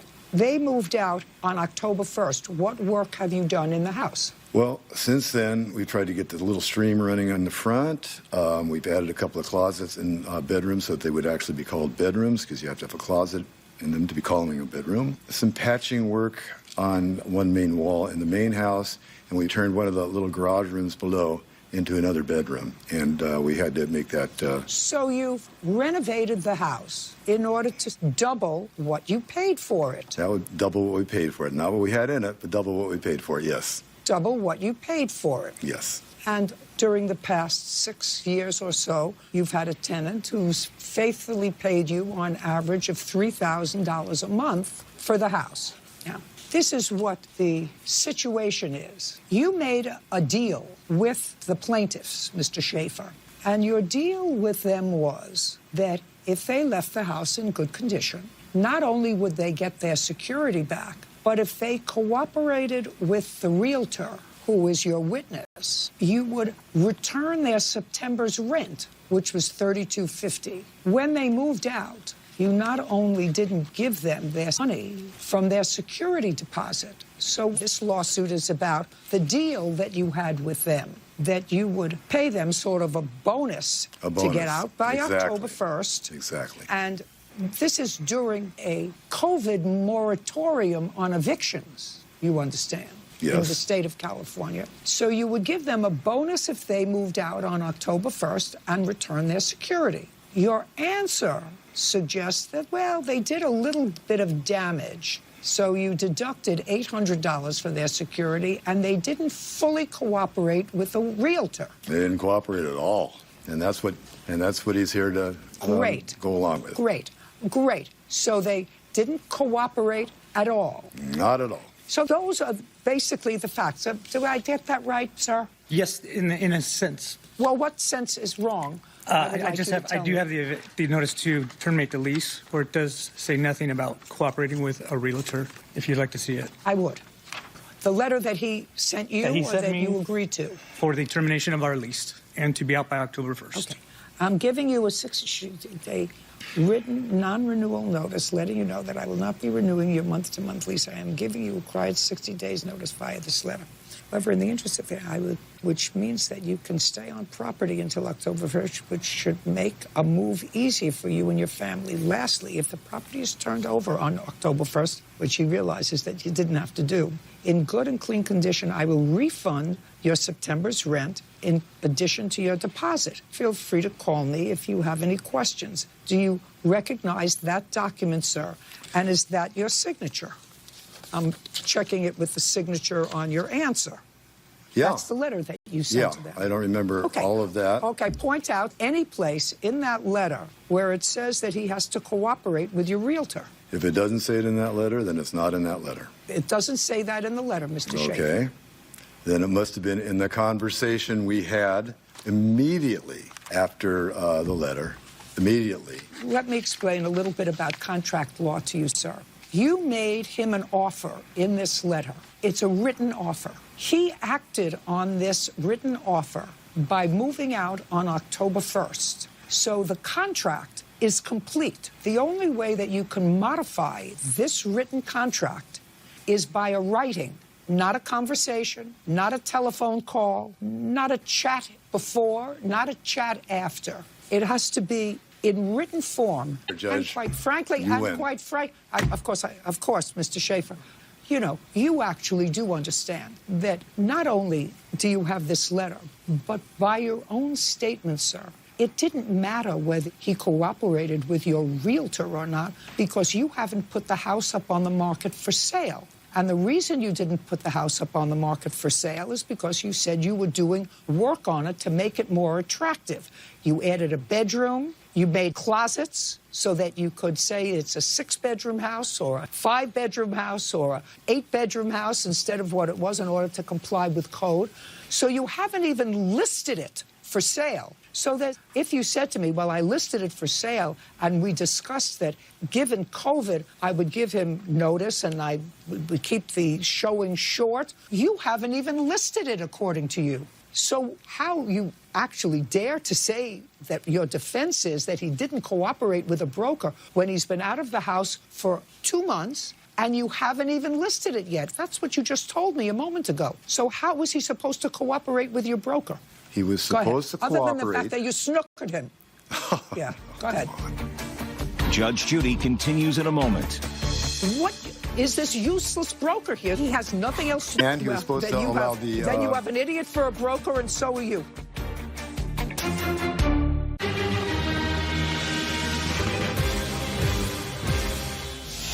Jonathan and Sarah Santibanez are accusing their former landlord, Dave Schaefer, of reneging on an agreement to return their rent and security deposit. Now, you haven't even listed it according to you. So how you actually dare to say that your defense is that he didn't cooperate with a broker when he's been out of the house for 2 months and you haven't even listed it yet? That's what you just told me a moment ago. So how was he supposed to cooperate with your broker? He was supposed to cooperate. Other than the fact that you snookered him. Yeah, go ahead. Go ahead. He was supposed to cooperate, fully cooperate, and I remember talking... What was he supposed to... No. Schaefer. Yeah. What act was he supposed to do to cooperate with your broker? He was supposed to allow the broker to look at it whenever the broker wanted to. He was supposed to allow... What? Just a second. Schaefer, for what? So the broker would see it. For what? To look at it because he had nothing else to do but look at your house? It wasn't listed for sale and hasn't been listed for 2 months. He moved out October 1st. All of October is this useless broker here. He has nothing else to do with his time than go and look at your property? That's right. And he was supposed to allow the... Then you have an idiot for a broker, and so are you. You own $4,050. Judgment for the plaintiff. Okay. We're done. Thank you very much. Thank you. This case is concluded. Parties are excused. Well, I always heard she was going to tear me apart, and she did. I'm very pleased with her decision. You know, we are good tenants. We paid our rent on time every month. These very nice people did not cooperate with the broker in allowing him to go see it. We were shocked when he would not refund what he said he would give us, which is his word in writing. When he called quite often, 4 or 5 times, they didn't even answer his calls. I mean, and especially during COVID-19 when you don't want people in your home. He was supposed to let the broker see it. You don't want to be outside the home. You don't want to be showing the home. He did not show them any cooperation, not only not full cooperation, not any cooperation. I think it was a good ruling on Judge Judy's part. All parties in the matter of Foley versus Mounier. Step to the podium, please. 21-year-old Emily Foley is suing her former friend and roommate, 24-year-old Amber Mounier, for failing to return her portion of a security deposit for an apartment they never moved into. Miss Foley, you and the defendant were friends for a long time and located an apartment, and I was unclear, did both of you sign the lease or just the defendant? Both of us. And you were supposed to move into this apartment on... September 5th was our move-in date. Okay. In order to accommodate that, you gave the defendant $1,400 and you transfer that into her bank account. Do you have proof of that? Yes, I do. Would you please take it out? This is the total that I gave her. The 300 and the 1,000 was towards the deposit on the apartment, and the 145 was 100 for a $200 holding fee and $45 for a credit check fee. And the $50 was a personal loan that... Just a second. Okay. A credit check fee? Yes, for the... Is that what you're telling me? Yes. Okay, I got it. At some point, the apartment complex that you were leasing from notified you that the apartment would not be ready on the move-in date that you were given in the lease, and the apartment complex gave you the option of backing out of the lease. Yes. You decided that you wanted to back out of the lease. Yes. You no longer wanted to go forward with it. And what you are suing for is the return of the money that you sent to the defense. She received that money back from the apartment complex. Am I correct? I didn't receive everything back. I did receive a portion of it. How much did you receive back that you can prove to me? The only thing I didn't get back was the holding fee and both credit check fees. And I would assume that you wouldn't have gotten the credit check fee. Yeah. They told us we weren't going to get that back. What was and then that? we didn't get 40? It was right. $45 per person. Okay. So they did, in fact, return to you most of the deposit that the plaintiff gave you. Yes. You said you would return to her only $400 of the deposit, and your reason was that you purchased things, I assume, for the apartment. Yes. In contemplation of moving into the apartment together. She was the one that didn't want to go forward with it if you had to wait 2 weeks, and you got stuck with stuff that you would not have otherwise purchased. Like what? A kitchen table, and then I did the renter's insurance. Just a second. Where is the kitchen table and chairs? I had to end up getting a new one because that one was too big, and I had to move. I was already set to move. No, look at me. You bought a kitchen table and chairs. Yes. Was it delivered? No, I stopped the delivery. You stopped the delivery? Yes, I couldn't get my money back. They said I could either keep that one or get one that was smaller. Judy continues in a moment. You bought another one? Yes, because that one was too big, and I was forced to keep that and keep buying stuff from them. Okay, listen. I mean, I may be older than you are, but I know young people think they're smarter. I want you to give me a full sentence answer.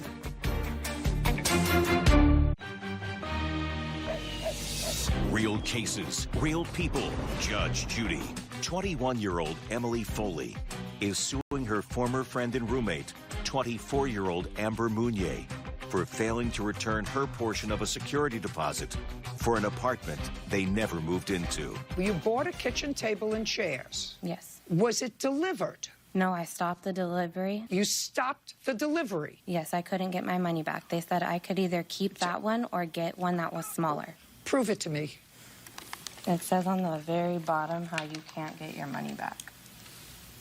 I see what this is, and I see what you signed, $450 that you paid. Did you buy another one? I paid $100 more. Did you buy? The question is, did you buy another one? The answer is yes. Yes, because that one was too big, and I was forced to keep that and keep buying stuff from them because I was going to lose out on all that money. Okay, listen. I mean, I may be older than you are, but I know young people think they're smarter. I want you to give me a full $450. You added another $100 to it, and you bought another table that you currently own. Yes. Isn't that simple? Look how I said that. Without convoluted, without anything. Did you move into another apartment? Yes, I did. And you now have a kitchen table and chairs, right? Yes. That cost you $550. That you own it. Yes. Good.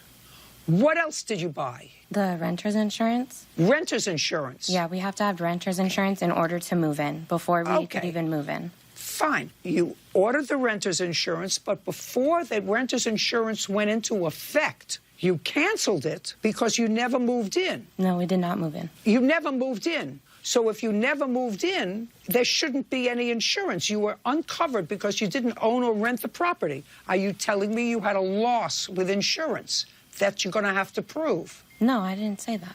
You didn't say what? That I had a loss of insurance. Well, you just told me. I said, well, did you pay for that you didn't use? I did pay for it. You and said it took renter's 8 weeks insurance. to get the money back, Your Honor. So who cares?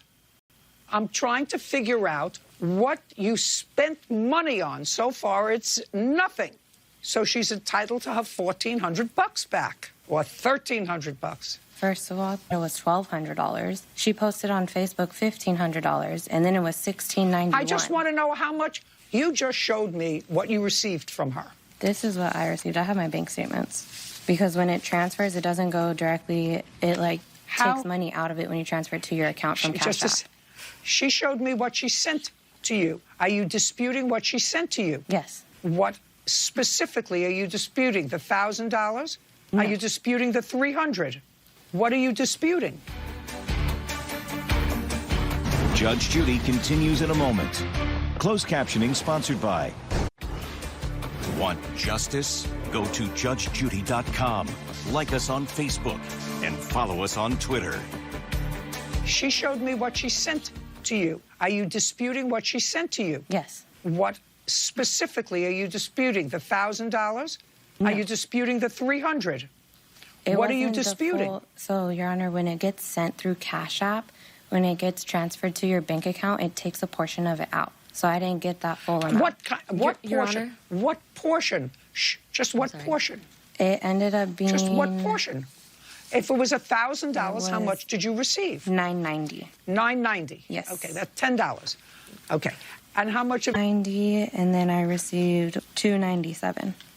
Did she return $400 to you? She returned nothing to me, Your Honor. And if I may, Cash App takes a percentage out when you choose to instantly have it. It takes 2 to 3 business days, but it's a choice to, that percentage that they take out. You can choose to have them not, and you can get the full amount that I sent her. That was her choice to have it instantly. It was not... $1,350, judgment for the plaintiff. We're finished. Thank you very much. We're done. This case is concluded. Parties are excused. And on the next Judge Judy. It was just so awful. I just couldn't take it anymore because he was cursing at me and yelling at me. That, sir, is not a demonstration of someone who's in fear. Judge Judy. I believe it was the right decision. I put money towards an apartment. We didn't get the apartment. I got my money back. I don't mind her decision. I don't owe her anything. I don't really care. Honestly, I was glad that the apartment wasn't ready in time because her true colors came out before that. This happened for a reason. We weren't meant to live with each other, and that's fine. A lot of lies came out, and I was, having second thoughts already. They offered us that we could even get a different apartment, that we could move in that day, and she didn't want to do that. She wanted that specific. What was best for me and my child. I will always love her son. That's my godson. She's not actually the godmother to my child. She kind of just took on that role. I don't deal with like this. I'm ready for better things, and I wish her peace and happiness in life.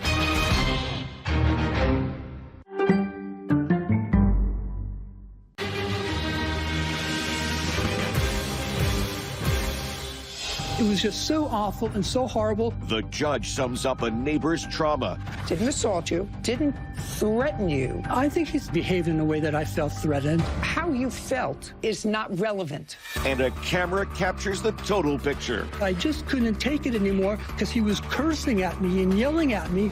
That, sir, is not a demonstration of someone who's in fear. This is Judge Judy. Aviram Kavan is suing his condominium neighbor, Alan Hanft, for legal fees and punitive damages for filing a false restraining order. Judge, this case number 138 on the calendar in the matter of Kavan versus Hanft.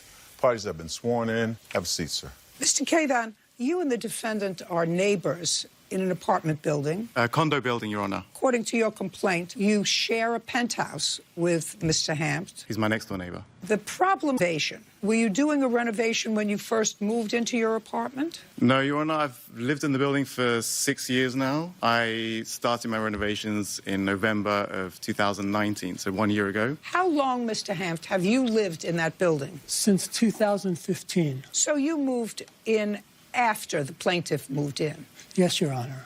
Who do you live there with? I live by myself. I have a dog. And Mr. Kavan, who do you live with? I live by myself. I also have a dog. I assume that prior to this renovation that you were doing, you and the defendant had no difficulty. Correct, Your Honor. I assume, Mr. Hanft, that prior to this renovation, you and the plaintiff had no difficulty. No.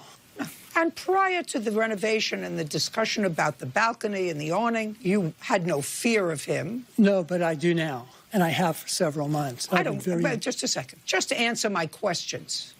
I've always been a little bit afraid of his pit bull, and it's been roaming in the hallway more at times since this all started. Well, before this all started, did you ever discuss with him that his dog was roaming in the halls? I told him I'm afraid of it, and he just laughed. You mean before? Before and during. Okay. At some point in the renovation, Mr. Kavam, you approached the defendant and said to him that it's covering your balcony. And you asked the defendant if you could take it down. He said no. And according to you, you took down the covering that covered your part of the balcony. Do you have pictures of that awning before you took it down? Yes, I do. I'm going to look at them. Please, yeah. When you took it down, the defendant clearly complained to the Homeowners Association, and you were reprimanded for taking down the awning without written permission. Absolutely. So I would like to see pictures of this awning, okay, which sort of forms the genesis of this case. From the inside view of before the awning, if you see where this divider is here. So it's a solid awning. It's an aluminum solid awning from dating back from 1963, I think, maybe. And certainly you understand that that's a fixture part of the building, and that in order to remove that, which I assume all the balconies have that are penthouses, there are only 2 penthouse apartments? No, so there's 9 penthouse apartments. I was not the first to remove it. In fact, someone else has already removed it. Point is, you took off the awning, and they didn't make you put it back up, and it's still off. Absolutely. That's actually not what the case is about, but it's sort of the genesis of the difficulty. Yeah, between you it stemmed and from Mr. here. Hand. And so you did take according to his cross-complaint, he began to feel nervous around you because you had words with each other. And he filed a protective order against you, the basis of which was ridiculous, according to you, and forced you to spend close to $5,000 in counsel fees to defend that lawsuit, which ultimately was either dismissed or withdrawn by the defendant. So it's really not about the awning. It's really about the protective order. Correct. The awning's done. The awning is done. And Mr. Haft says that after this awning incident, they developed a course of conduct that he found harassing and threatening, and that's why he filed for a protective order. I don't know what happened to the protective order. He's going to tell me. But, Mr. Haft, since really the whole issue is up to you to convince me that you had a reasonable basis to file for a protective order, I'm going to start with you. The first thing is I want you to show me a copy of the complaint that you filed, and then I have questions for you. Great. Now I want you to tell me, Mr. Haft, in what month and year did the plaintiff take down the awning over his apartment? He took it down November 13th, I believe, 2019. And the awning issue is not the point of this, but it's not resolved either. Two of you? Yes, Your Honor. Which formed the basis for your application for a protective order? Yes. Which forms the basis of his claim that you filed a false protective order. It was that cost totally him a lot not of money. false, So what Your I Honor. want you... So, just a second. That's why we're here, sir. You have to understand 2 things. Conduct by someone against whom you filed a protective order has to be such that a reasonably prudent person would understand that this was threatening behavior. If you come to a circumstance and you feel threatened, but there is no overt demonstration of threatening behavior that a reasonable person would view as threatening behavior, that a court considers when they consider whether the filing of a protective order is real or not. So now we're going to go back to November 13th, 2019, which is the incident that precipitated this bad feeling, and tell me the first incident that you allege, and you don't allege any of these things. You don't allege anywhere that he assaulted you. Physically, correct? no. So protective order covers conduct that is assaultive, menacing, threatening, or harassing. That's the criteria usually for protective orders. I would say it was more harassing. Fine. And so if you characterize, so didn't assault you, didn't menace. He said things that I felt threatened by him and behaved in a way that I felt threatened. Well, no. Well, how you felt is not relevant. If the behavior itself did not rise to the level of what a reasonable person under the circumstance would find threatening behavior. So he let's would yell go back. at me and curse at me in my private. No. It actually started in August when he was approaching me. He wanted me to say that I wanted to take down the roof. And I started off just explaining to him again and again that I preferred to have the roof, the sun protection, and the rain protection. And he just kept asking me, and I kept explaining it politely, but he wouldn't take no for an answer. So he started, badgering me, telling me it has to come down. No. Listen, Mr. Haft. You're looking over to the side. What I want you to do is look at me. Badgering is a conclusory term. I want you to tell me what he did. The fact that you found it badgering is not particularly relevant. So he kept asking you to put your hand down. Give me a specific date where he said or did an act that was threatening. May 9th, he said that he had enough of me. He's tired of taking it easy on me.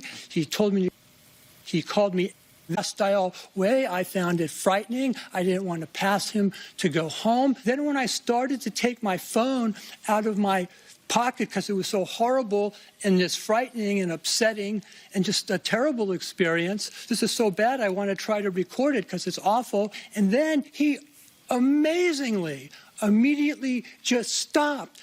Then I go, well, why aren't you cursing at me anymore? Why did you stop cursing at me now that I have my phone out? And it was incredible. He goes, I never cursed. I go, you were just cursing at me like 9 seconds ago. He goes, tell me what I said. I want to hear you say it. And then he called me like an idiot and a child. And this was the first time I said this to him. And after months and months of being fearful of him, I said, look, I can't take this anymore in my own home. If you don't stop harassing me and abusing me, you're going to have to explain this to the police or a judge or somebody because I can't take it. And he goes, shut up. Get your judge. Get your police. And then he left. And I also want to say one thing. He'd been confronting me and following me around and jumping out of his apartment, jumping in the elevator. I'd be walking my dog in front of the building, and he would just be standing like this, like just staring daggers at me. I wouldn't even want to return home. I wouldn't want to even leave my apartment. And in this whole time, Your Honor, that this was going on politely, or if I saw him coming after it got bad, I would walk in the other way. I never showed any emotion. This was the only time that I ever showed any emotion. I showed it to my friends when I would tell them what's been happening to me, but the only emotion that I ever expressed in front of him about this horrible stuff that he was doing was that time, because I just couldn't take it anymore because he was cursing at me and yelling at me, and it was just so awful and so horrible. In my own home, I didn't want to walk out of my door for the longest time already. If I see his car parked in the building, I feel sick to my stomach because he's going to confront me and harass me. And it's very, very unpleasant. And that should not be how it is in somebody's home, Your Honor, is what I believe. All right, Mr. Haft, now I want you to just stifle it for a moment. And what I find interesting about what you told me is if he stopped doing what he was doing, cursing you and calling you names when you went to take out your phone, and instead of going into your apartment, you said to him, why did you stop cursing at me? Why don't you say the same words that you were saying before when I have my phone out? That was the first time I ever had an emotional response. Just a second. I'm just letting you know. That, sir, is not a demonstration of someone who's in fear. Judge was afraid of somebody. I wouldn't say to them, come on, talk into the phone like you were talking before, because I would have darted into my apartment. I couldn't get by him. No, that's not true. You're making that up.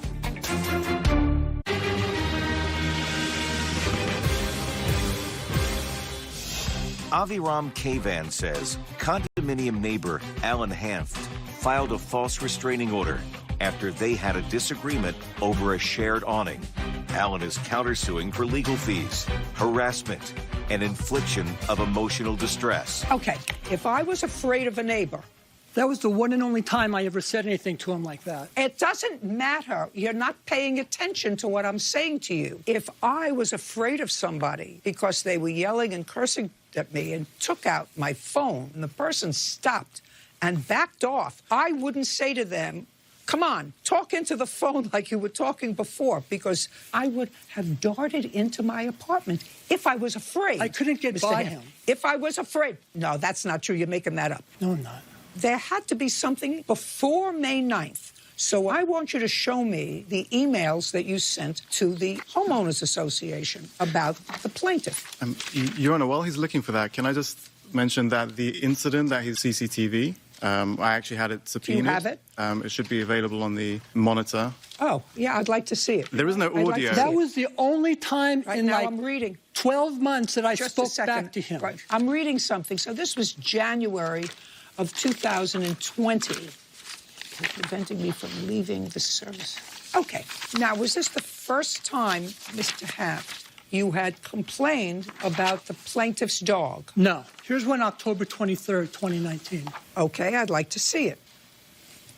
Okay, and that was October of 2019. Mr. Cavan, now each time around this time, were you contacted by the board, Mr. Cavan? I've had numerous issues with the board. I used to actually be on the board for 2 years. I was voted on for 2 years. So one of the members of the HOA I had some issues with, mainly... She called the police on him. She was afraid. I want to tell you something. If you do that again, sir, I'm going to dismiss your counterclaim. Do you understand? Yes. Because it's a demonstration of behavior that is odd, Mr. Haft.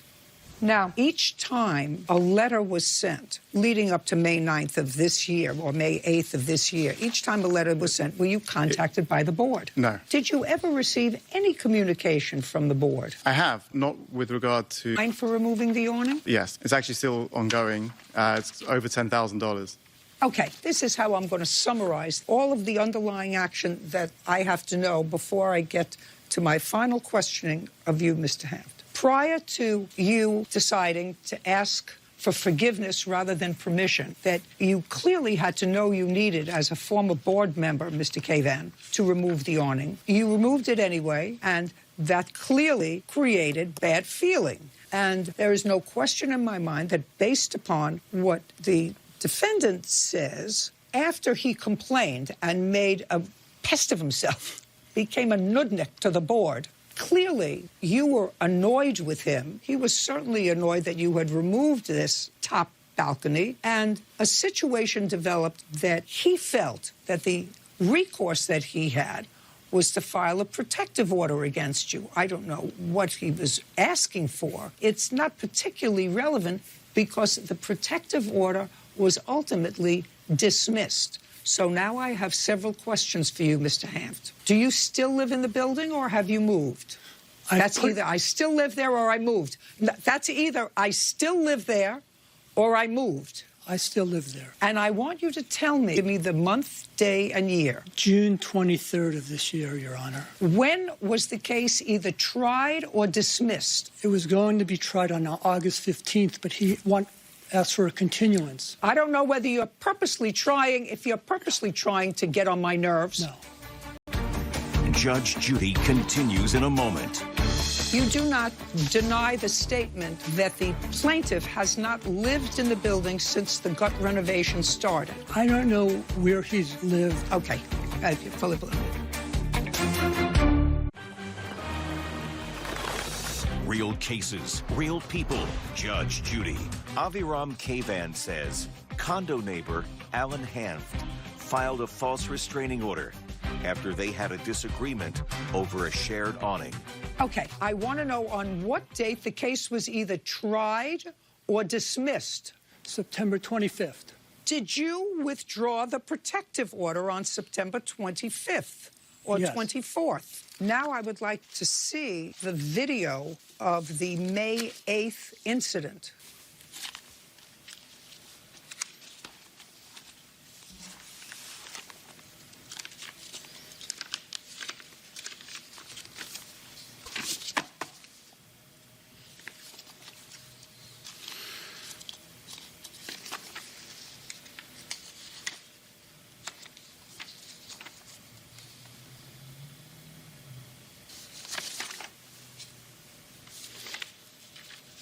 You know, that door is the freight elevator door.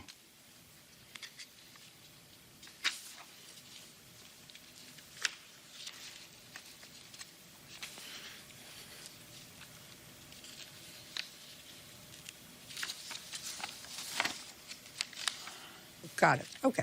since the renovation started, it's been a complete teardown, so it's been completely uninhabitable. So anytime I've been there, it's really... So you have not been in the building since your renovation started? Well, I would obviously come to check up on the workers. But you haven't lived there? No, I've barely been there. Do you have a paid invoice from your attorney? I do. I'd like to see it. You do not deny the statement, Mr. Hampt, that the plaintiff has not lived in the building since the gut renovation started. I don't know where he's lived. Okay, fully believe me. 4875. Mr. Hampt, your counterclaim is dismissed for harassment. I am awarding the plaintiff the counsel fees that he's requested, $4,875. There was one extra bill, and the building charged me... Just a second. All right. Well, that brings your claim to over $5,000. That's the maximum that I can award you, sir. Okay. There are several things, Mr. Hampt. When you have a neighbor that you're unhappy with, there are several things that you do. One of the things that you don't do when they are no longer physically your neighbor is you don't file for a protective order and you withdraw when it was ready to go to trial. And some arbitrator like me could have looked at that footage and said, who looks like the person who is more aggressive? In that footage of May 8th, the only aggressive conduct and body language that I saw was yours, right from the beginning. Judge Judy continues in a moment. Closed captioning sponsored by... Are you the victim of an assault? Go to judgejudy.com, like us on Facebook, and follow us on Twitter. Okay, he's not living there anymore. He should have not taken the steps that he did in renovating his apartment without HOA approval. That is clear. I do not condone that. And there are consequences to that. And he hasn't lived in his place. He was there a lot, consequences. I'm sure that I there will be. see him all the time. Just a second. I'm not talking to you anymore. Now I'm issuing a judgment. And the judgment that I'm issuing is that you're going to pay his counsel fees. If he had counsel fees of almost $5,000, the eve of trial, after forcing him to pay $5,000, you withdrew the case. I don't see why you withdraw the case. Maybe your attorney had the footage. Anyway, your counterclaim is dismissed. Judgment for the plaintiff in the amount of $5,000. We're finished. Thank you very much. Thank you, Your Honor. This case is concluded. Parties are excused. And on the next Judge Judy. Either you lied to me today or you lied to the Better Business Bureau. That was a mistake I made. It's always a mistake when you get caught. Your Honor, may I say... Nothing. Okay. Next Judge Judy. I was not comfortable returning home or opening my door. Alan has been a complete nightmare of a neighbor. And I'm only human. I showed some emotion on that one time in the entire year. He enjoys playing the victim. He's neurotic. I'd like him to stay away from me and leave me alone. I would like to go separate ways, and hopefully we'll be happy again at some point.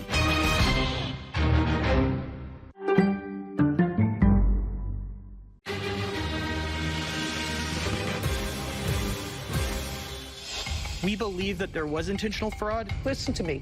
I don't care what you believe. A first-time homebuyer has second thoughts. Your family moved in and you started to have plumbing problems right away. Right away. That's correct, Your Honor. And thousands of dollars go down the drains. Before you purchase it? I did, and they did not inspect the problem. That would be your problem.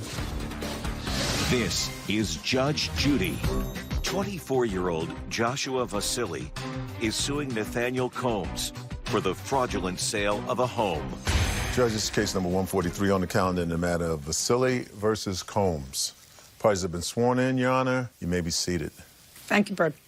Mr. Vasily, you and your family purchased a home from the defendant. That's correct. And you, at this point, want to stay in the home, but claim that he sold you a home that was defective to the extent that he was required to notify you of the defect. And so at this point, you want him to pay some of, if not all of, the expenses to fix the plumbing in the house. That's what your case is about. Yes. Okay, good. It's somewhere So around... I have a few. I didn't ask you. No, listen to me. I didn't ask you a question. Absolutely. Mr. Combs, when did you purchase your home, the home that you sold to him? October of 2017. And who lived in the home? My wife and 2 kids. How old are the children? Now they're 4 and 8. When did you sell the plaintiff the house? I believe we closed on June 30th of, I don't remember the exact date. It was approximately 2 months prior to the date it sold. Okay. Just 1 second. What's the address of the house, sir? Tanglewood. And what city? Tehachapi, California. What did you pay for the house, Mr. Vasily? I believe we paid $289. Not believe. Purchase price to be $290,000. $280,000 what we ended up paying. $280,000 is the final price that we ended up paying. $280. Yes, that's correct. Is that what you said? Yes. Okay. Actually, it sold on 6/29, $220, according to Trustee Zillow. $220,000, Your Honor, just to make sure. Don't. What? 220. Did you? I'm sorry, I did not hear. Was it 220,000 that Zillow reports? No.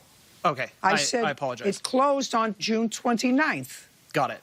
Understood. And it was listed in May of 2020 for $295. So you bought it for $280. You bought it for $15,000 less than the ask. Yes, Is that thankfully. correct, sir? Yes, that's correct.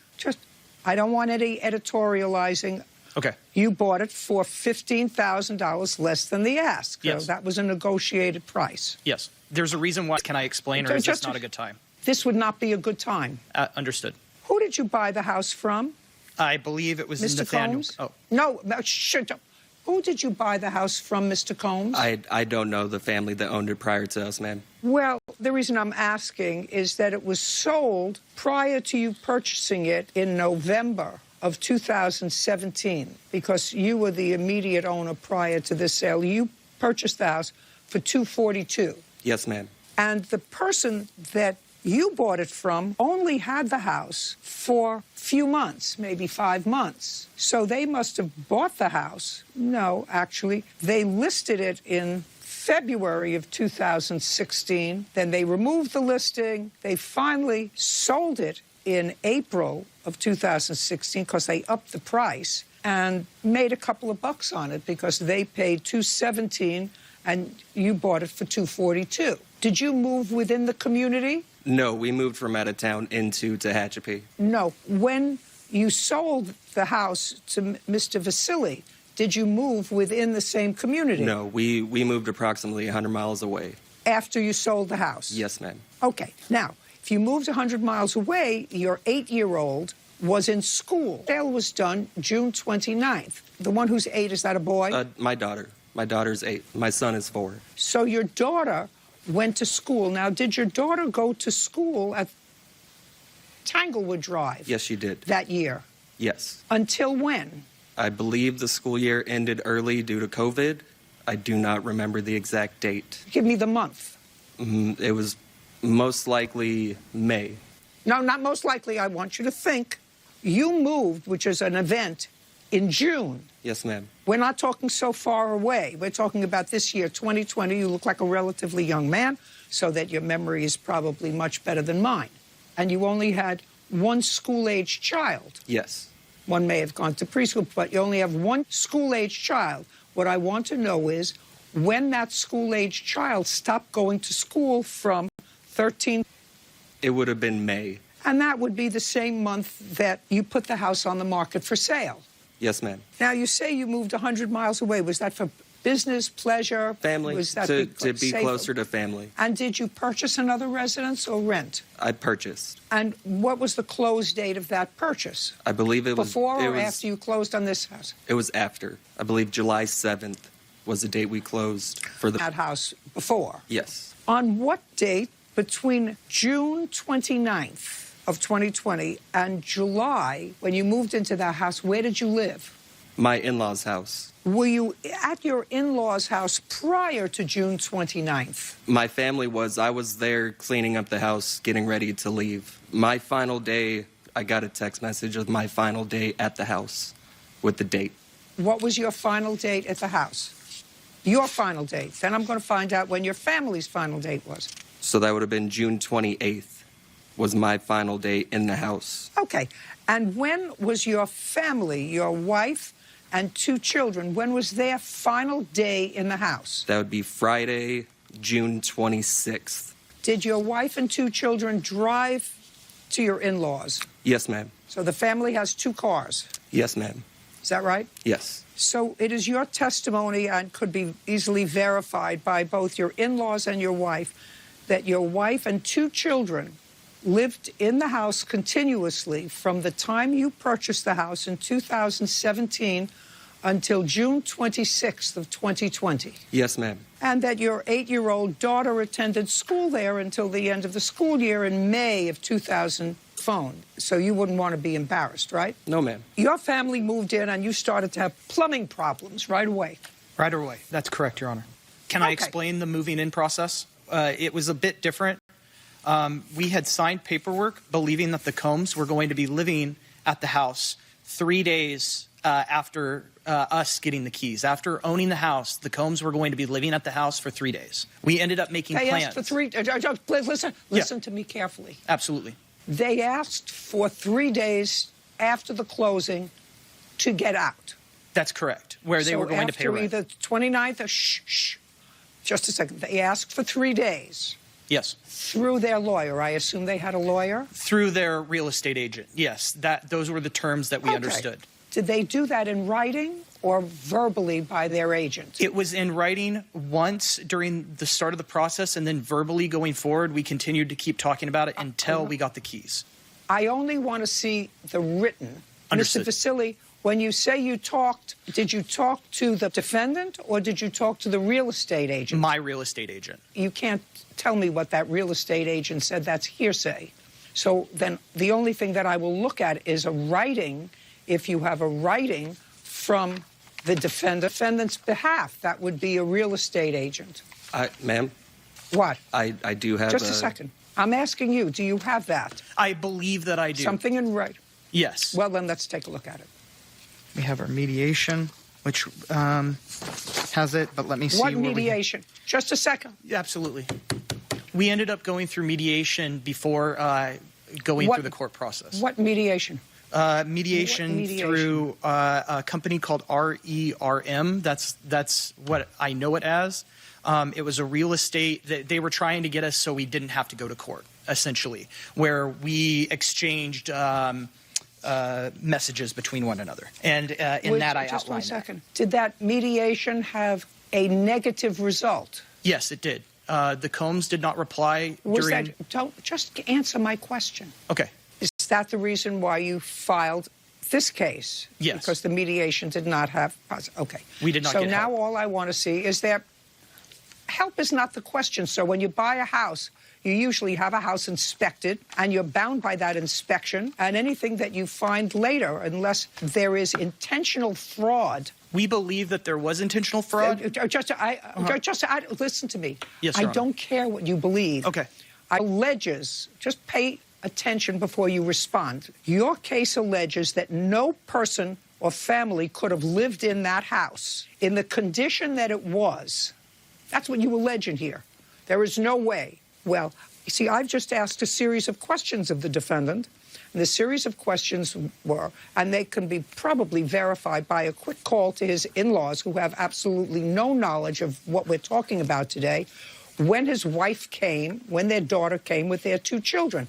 And if his wife and 2 children arrived at her family's house on June 26th from their house, and your allegation is no person could have lived in the house because of the condition of the plumbing, that would not be true. Do you understand that? I understand that. I'm just asking you if you understand. I understand. Fine. Judge Judy continues in a moment.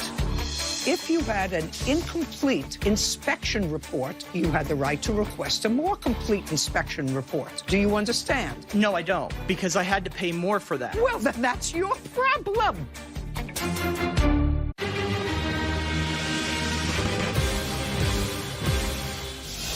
Joshua Vasili claims Nathaniel Combs' problems.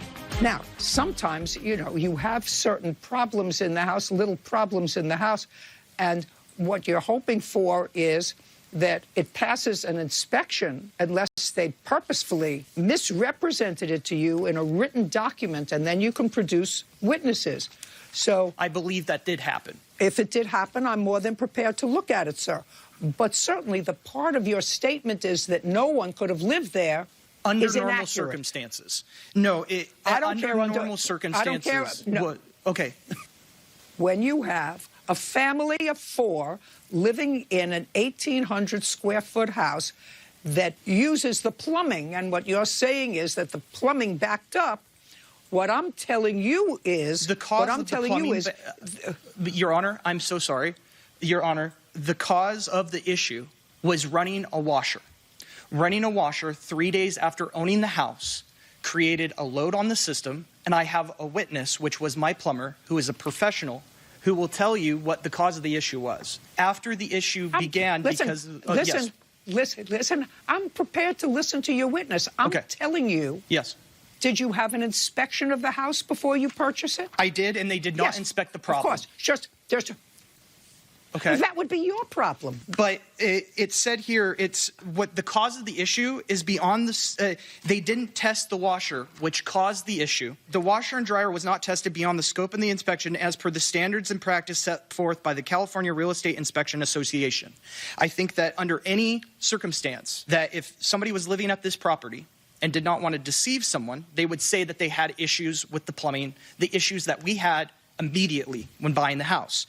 We ran a washer which put 230 gallons worth of water in our system, blew it back, and there was no way to remove that water until I think that if we waited and it finally left the system, or a professional removed the issue. What ended up happening was... No, listen to me. Absolutely.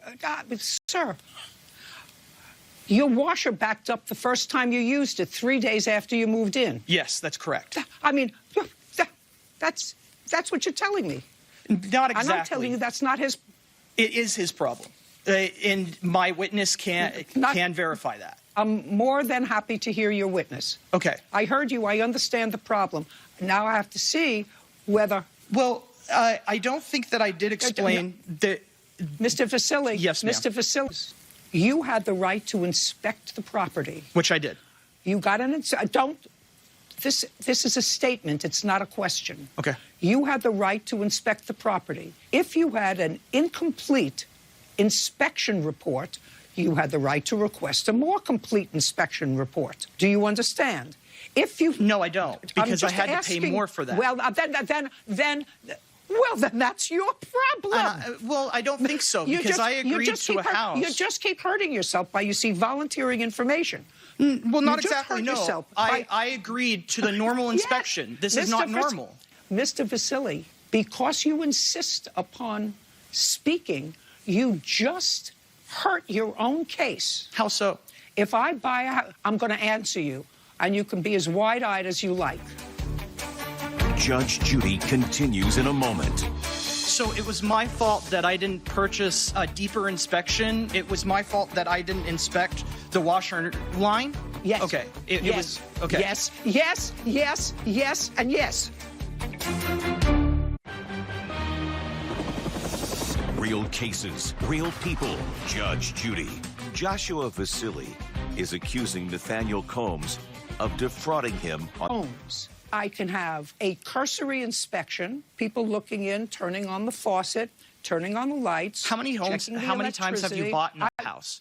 How many times have I bought a house? Probably 30. Okay, this is my first time? Probably. Judge, that's not his fault. I understand that, but I also understand that I was going to be buying a house that could be lived in, that under normal circumstances you can use. Mr. Vasily, you just keep talking. You keep saying you understand. You don't understand. Okay. This is your first house. I get that. Okay. Next time you buy a house, don't answer me. Just listen. God gave you 2 ears and 1 mouth for a reason. Just listen to what I'm saying to you. Maybe if you listen, you'll learn something. When you buy a house, you have the right to have an inspection of many things. And if you had the right to spend more money, which is what you told me, and get a more in-depth inspection, and you chose not to do that. I believe that I did not have to. Just a second. I don't care what you believe. Okay. But I don't care. It's irrelevant in the law what you believe, Mr. Vasily. Okay. It's irrelevant what you believe. So it was my fault that I didn't purchase a deeper inspection when the inspection already had passed. It was my fault that I didn't inspect the washer line. It was my fault that I didn't inspect where the... Yes. Okay. It was... Okay. Yes, and yes. Understood. It's your fault. It's your fault. When you have a car and you choose not to have collision insurance when you could have had collision insurance, but and you this have isn't an a car, accident, Your Honor. Ears, mouth. Sure, absolutely. Ears, mouth. Absolutely and understood. Not only absolutely, but absolutely and understood. Judge Judy continues in a moment. Closed captioning sponsored by... Are you the victim of a scam? Go to judgejudy.com, like us on Facebook, and follow us on Twitter. Okay, now, what I'm telling you, sir, is I feel sorry for you that you and your family had a problem when you moved into the house, when it was your first house, and you had to spend more money to have it fixed. $6,500. Buying a house, that's too bad. What I'm telling you is I feel sorry for you that you have to spend that extra money when the washing machine backed up. Ears, mouth. You have the right to have an inspection. If you could establish to me that, because one of the things you said was it was a flagrant fraud because there was no family that could have lived in that house under normal conditions without running the washer. Okay, your case is dismissed. We're done here. It's impossible to deal with him. You fixed the plumbing. I hope you and your family are happy. We're done. Thank you. Your Honor, can I understand what I did wrong? I just tried to tell you, but you refused to listen. I don't understand. If you refuse to listen, let me tell you what. Then we'll provide you with a tape when you go outside so you can listen to what I said as many times as you like. Right now, we're done. And what part of we're done don't we understand? This case is concluded. Parties are excused. And on the next Judge Judy, after a death in the family, a tug of war. Your mother signed a document that you should have the car. What your sister did was pull a fast one. Next Judge Judy. I think that I need to be heard a little bit more. I thought it was phenomenal. A general inspection didn't cover the problems that we ended up having. They did do a full inspection, and in the inspection it says a wash. Sewage going into the hallway and the master bedroom. According to the documentation they provided, a toilet backed up. I have to pay extra for home inspections. Welcome to home ownership.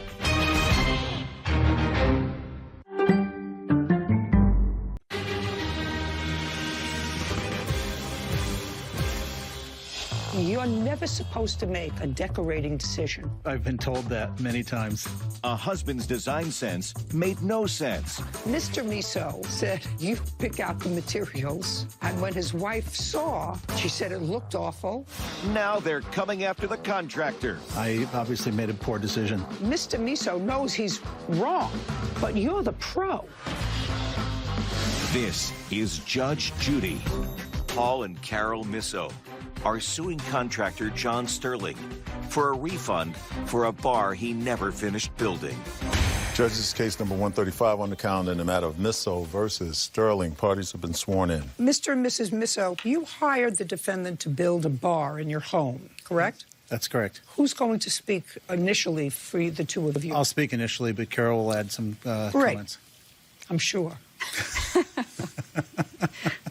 And the total purchase price was $79 materials. Yes. On what date did you give him a first payment? First payment was of $2,400 on November 28th, 2018. Okay, and when was the next payment?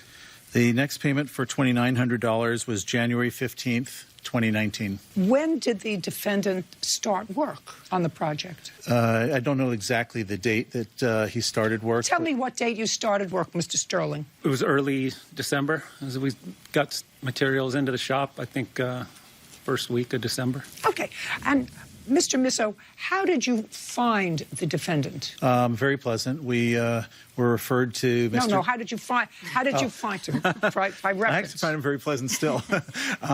We were referred to Mr. Sterling by our realtors, and they had apparently referred prior clients to him. Had you just bought your home? Yes. It was we had moved from another area in the neighborhood and bought a home about 5 years old, and we wanted to renovate it a little bit. But you were already living in the home. That is correct. Prior prior to giving him the initial money, the $2,400, did you prepare a sketch or show him a photograph of what you wanted? Yes, we did. And in fact, he prepared the sketch. Can I see? Well, first may I see it, please? As the woman steps. No, this is not stepping in time. Stepping in is when I ask you a question. Okay. Right now, all I want to see is the photograph or sketch that the defendant prepared. So this is the entertainment center that we were attempting to match. I'll switch it. It's a better one.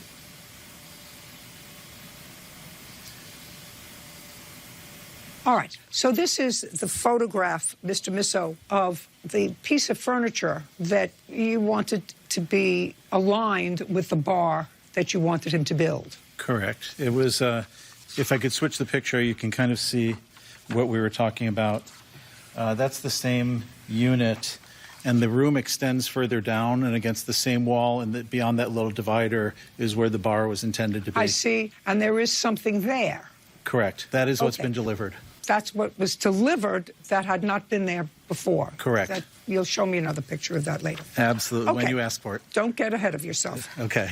So it was supposed to match that and be complementary to that. Did Mr. Sterling give you an approximate amount that he would be spending for materials I don't remember a breakdown. as opposed to labor? I don't remember a breakdown of that. Did you have a breakdown, Mr.?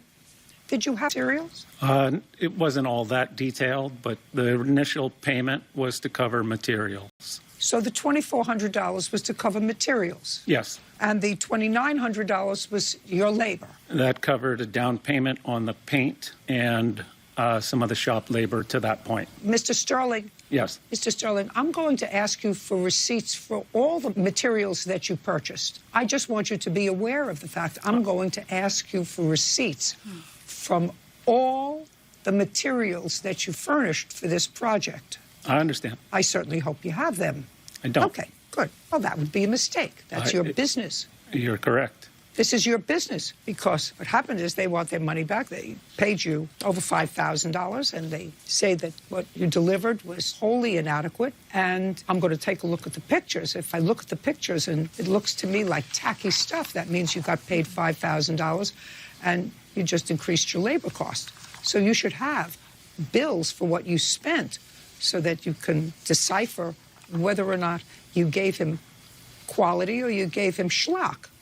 So now what I would like to see, because we're going to go one step further, it is your defense, and I quite understand your defense. I mean, I don't necessarily, according to you, said you pick out the materials, and you did. And when his wife saw what you had picked out, she went crazy, and she said it looked awful. And you said, I had your husband's go-ahead, and he at this time is trying to find a corner to hide in, because he wasn't getting in between you and his wife. And if he had to pick somebody, he was going to pick her side. It's not a hard scenario. That's why you should have the receipts for what you spent. Got it? Correct. You know, I've been married for a long time. I know about, well, he said I could do that. What? You know, where can I go and hide? Do you understand, Mr. Misso? I understand. Yes. I do. I know you understand. I knew you got it as soon as you walked in. Now I'm going to see a picture of this piece of furniture that he delivered. I'd show that first. Did you want to see the drawing first that Mr. Sterling had prepared? Yes, I do. Okay. Yes, I got ahead of myself. Let me see the drawing. Got it. It looks very, very much like, and it's beautiful. It's actually lovely. The bottom part of that, by the way, just the bottom part without the top fixture, looks very much like a bathroom vanity. I'm just telling you, it does. I mean, it's completed, and it depends upon the finish. Lovely. And in the middle of that, are you going to have water, or it's just going to be a dry bar? A dry bar. A dry bar, consistent with the other piece that you had there. Great. Now can I see a photograph of what he delivered? Yes.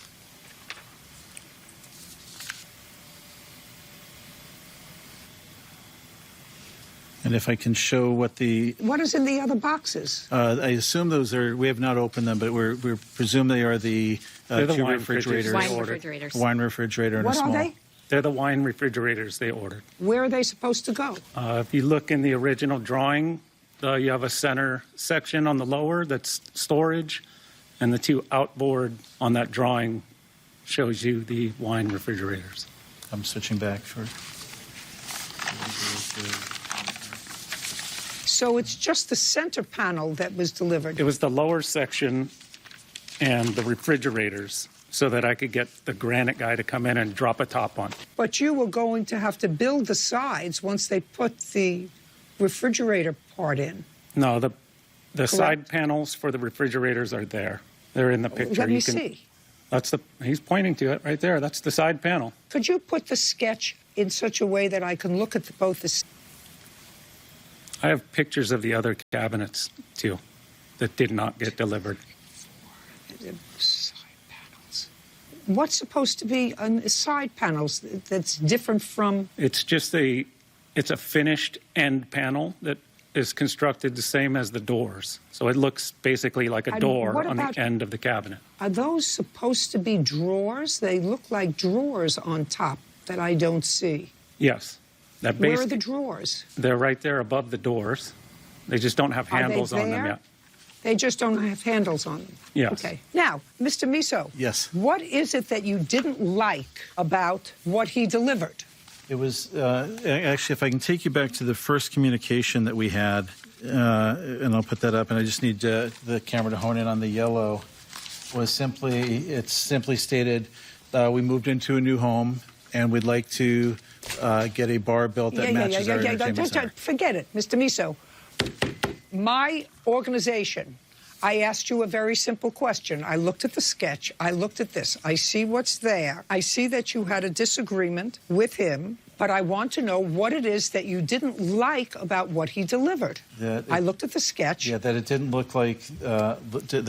Just a second. The color is what you were objecting to. It was supposed to be a different color. Yeah. Now, show me a picture of the... Don't look at her. Don't look at her, Mr. Miso. That's the problem. Do you understand that's the problem? I'm not looking at her either. What color, Mr. Miso, is the other piece that you showed him that you wanted to match? I would call it is that piece? I would call it... No, show it to me. Oh, show it to you? Show it to me. There you go. Show it to me again. No, not that piece. Is that the piece in the other room? Yes. Sorry. I want to see the piece in the other room. There we go. The photograph. The photograph.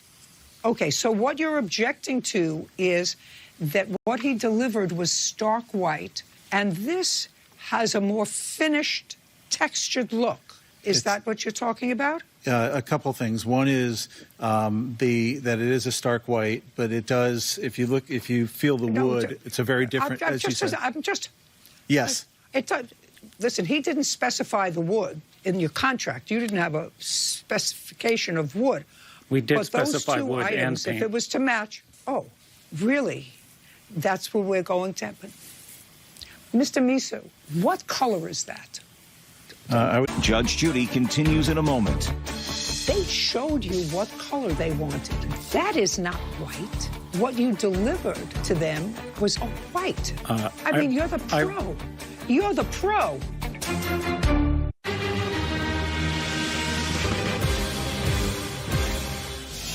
Paul and Carol Miso say contractor John Sterling failed to deliver a finished bar they hired him to build for their family room.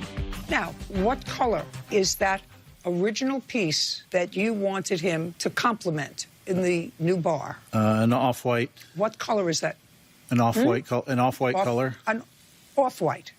Okay. And what color would you describe what he delivered? White. Okay. Now, did you ever have a conversation with him or approve a paint finish, a paint color? I did. Did you? I'm asking you. I did. And what color did you approve? I said that it was okay to go with white. And that's what he did. That's correct. That's what he did. So the customer gave him the color. Now, I wouldn't do that, and I know, Mr. Miso, you will never do that again.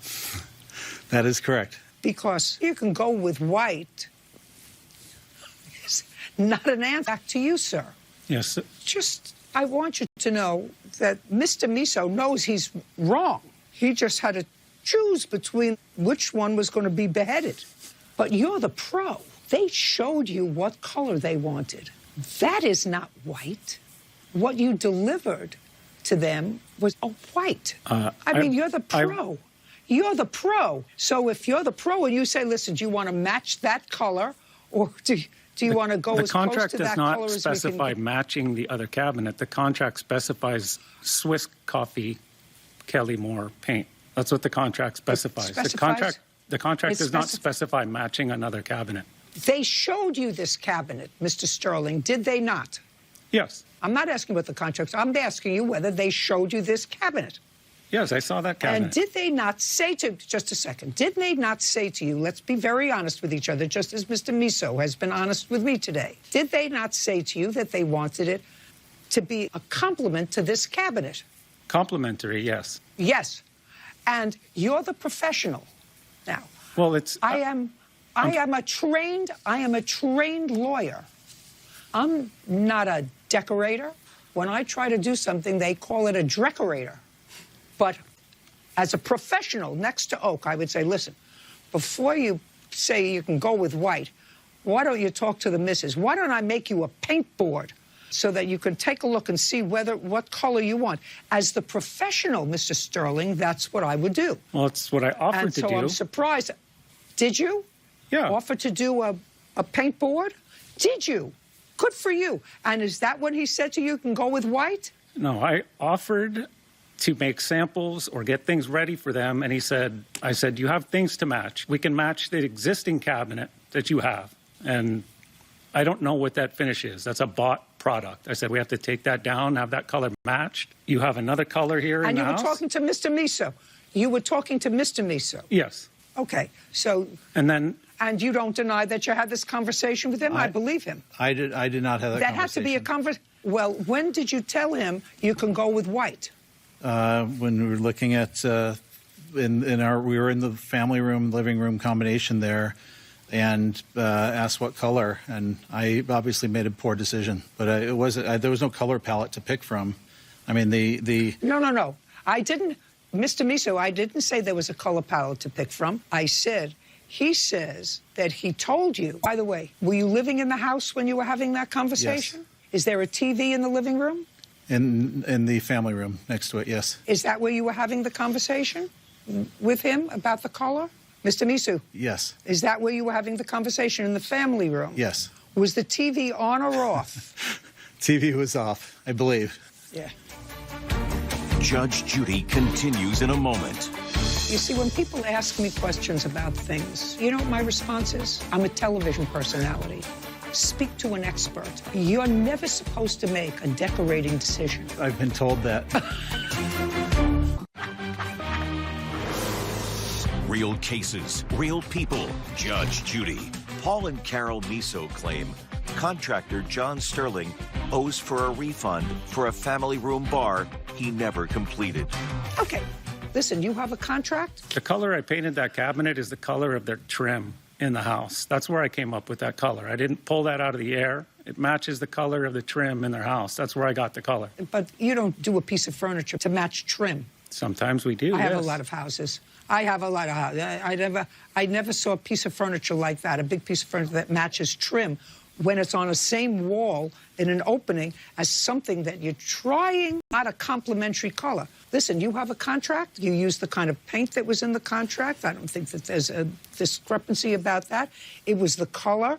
The color is off. The bottom part of it matches the sketch that we showed. It does have 4 parts. It has drawers. He said the side panels are there. The color is off. I absolutely, completely understand why your wife is beside herself with the white color. I absolutely understand that, but that's not his fault. Mr. Miso, that's on you. That's on you. What do you do for a living? I'm an operations manager. You see, when people ask me questions about things, you know, they'll say, what do you think about whether we should use this material for the pool or use this material for the sliding glass doors? You know what my response is? I'm a television personality. I have no idea about that. Speak to an expert. You're never supposed to make a decorating decision. I've been told that many times. So, but you can't blame Mr. Sterling for that, and you can't ask for all the money back because he did, in fact, buy, even though he doesn't have all the receipts, he did in fact buy what he was supposed to buy, the cooling equipment and whatever, the refrigerator, and it's all there. He did in fact deliver. Did you tell him to stop the work? Carol asked me not to come back till she discussed things with her husband. Yes. Okay, well, now just a second. So right now, he will complete this bar for you, and you have to pay him the balance of the $7,900. If you don't have, because he seems like a very nice man, and his responses to me were totally consistent with a reasonable contractor. Judge Judy continues in a moment.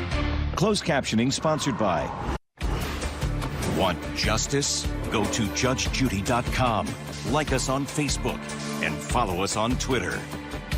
Okay, now, in this case, it's the customer's problem. It's the customer's fault. You can either come to an accommodation with him where he'll finish the job, and if you want to change the color, I'm sure that will be an additional cost if you change the color or not. But you're not getting your money back from him. That's clear. So if your husband says he's a very nice guy, he still thinks he's a nice guy, and I actually agree with that.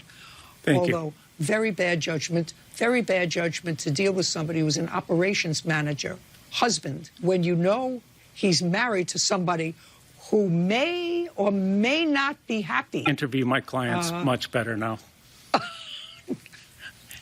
Good. Your case is dismissed. Either talk nice to him or you're going to have to eat the $5,000. We're finished. Thank you very much. Case dismissed. Thank you. This case is concluded. Parties are excused. And on the next Judge Judy.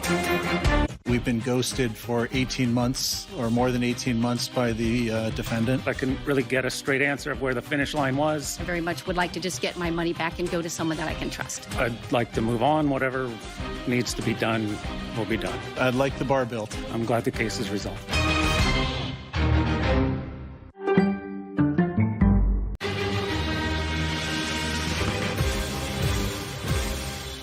After a death in the family, a tug of war. Your mother signed a document that you should have the car. That's correct. What your sister did was pull a fast one. Now sisters collide head on. I'm trying to get what's going on here. You came in and you paid off the car. They said it was going to go into default. The car wasn't in default. I didn't know that. I think you played it cute. This is Judge Judy. Christine Espinosa is suing her sister, Sandra Espinosa, for the return of a vehicle she... Number 133 on the calendar in the matter of Espinosa versus Espinosa. Parties have been sworn in. Be seated, please. Thank you, Bird. Miss Espinosa, the defendant is your sister, and each of you claim that they own a car that had belonged to your deceased mother. That's what this case is about? Yes. So I have a few questions. First, who has title to the car in their possession? I do. What state do you live in, Miss Espinosa? Utah. And in what state did your mother live before she passed away in May of this year? California. And in what state did your sister live in May of this year? California. At what address did your sister live in February of 2020? I believe she was with my mother in Marietta. Yes, she did. She lived with your mother. Yes. How long did she live with your mother? I'm going to say a year, that I recall. Was your mother sick during that year? Yes. What was the nature of her illness? She had age problems and... Miss Espinosa, what was wrong with your mother? She had dementia, spinal stenosis, diverticulitis, heart issues. Where had you lived before you moved in with your mother? I was actually in Las Vegas. Did you work? No, ma'am. I was out on a job injury. What was the nature of the job injury? A back injury. Okay. So that's what was wrong. Your mother had dementia. She had spinal stenosis. At times in that year that your sister was there, did you visit with your mother from Utah? About 8 or 10 times. Would you stay for any period of time? At least a weekend. And so it's your testimony that you were there almost monthly? I tried to, yes. If I were to ask your sister and the other people who were here as witnesses, would they say you were there almost monthly to see your mother? Probably not. How many times do you think that they would say you visited your mother in that year? Maybe 5. Maybe 5. Would that be a closer figure to how many times you visited your mother in that year? Close to 5? No, I say 8, about 8 times. Now, your mother had a 2013 Kia. Your mother died in May. prior to your mother's death, did you purchase that car from your mother? No. In what month did you contact the finance company to see how much was left on the loan? That would be in August. When you contacted the finance company, can you tell me the reason you contacted the finance company? To purchase the car, because they said it was going to go into default. How would you know that? You had never been involved with the car prior to your mother's death. Right. You weren't on the loan. No, I wasn't. So what prompted you to call the finance company? I didn't want them to repossess the car. What would have prompted you to call the finance company? I don't understand that. Oh. They certainly didn't call you. You weren't on the loan. Mm-hmm. So you contacted them. Right. I just needed a car. It was a good car. I did not want it to go back to the bank.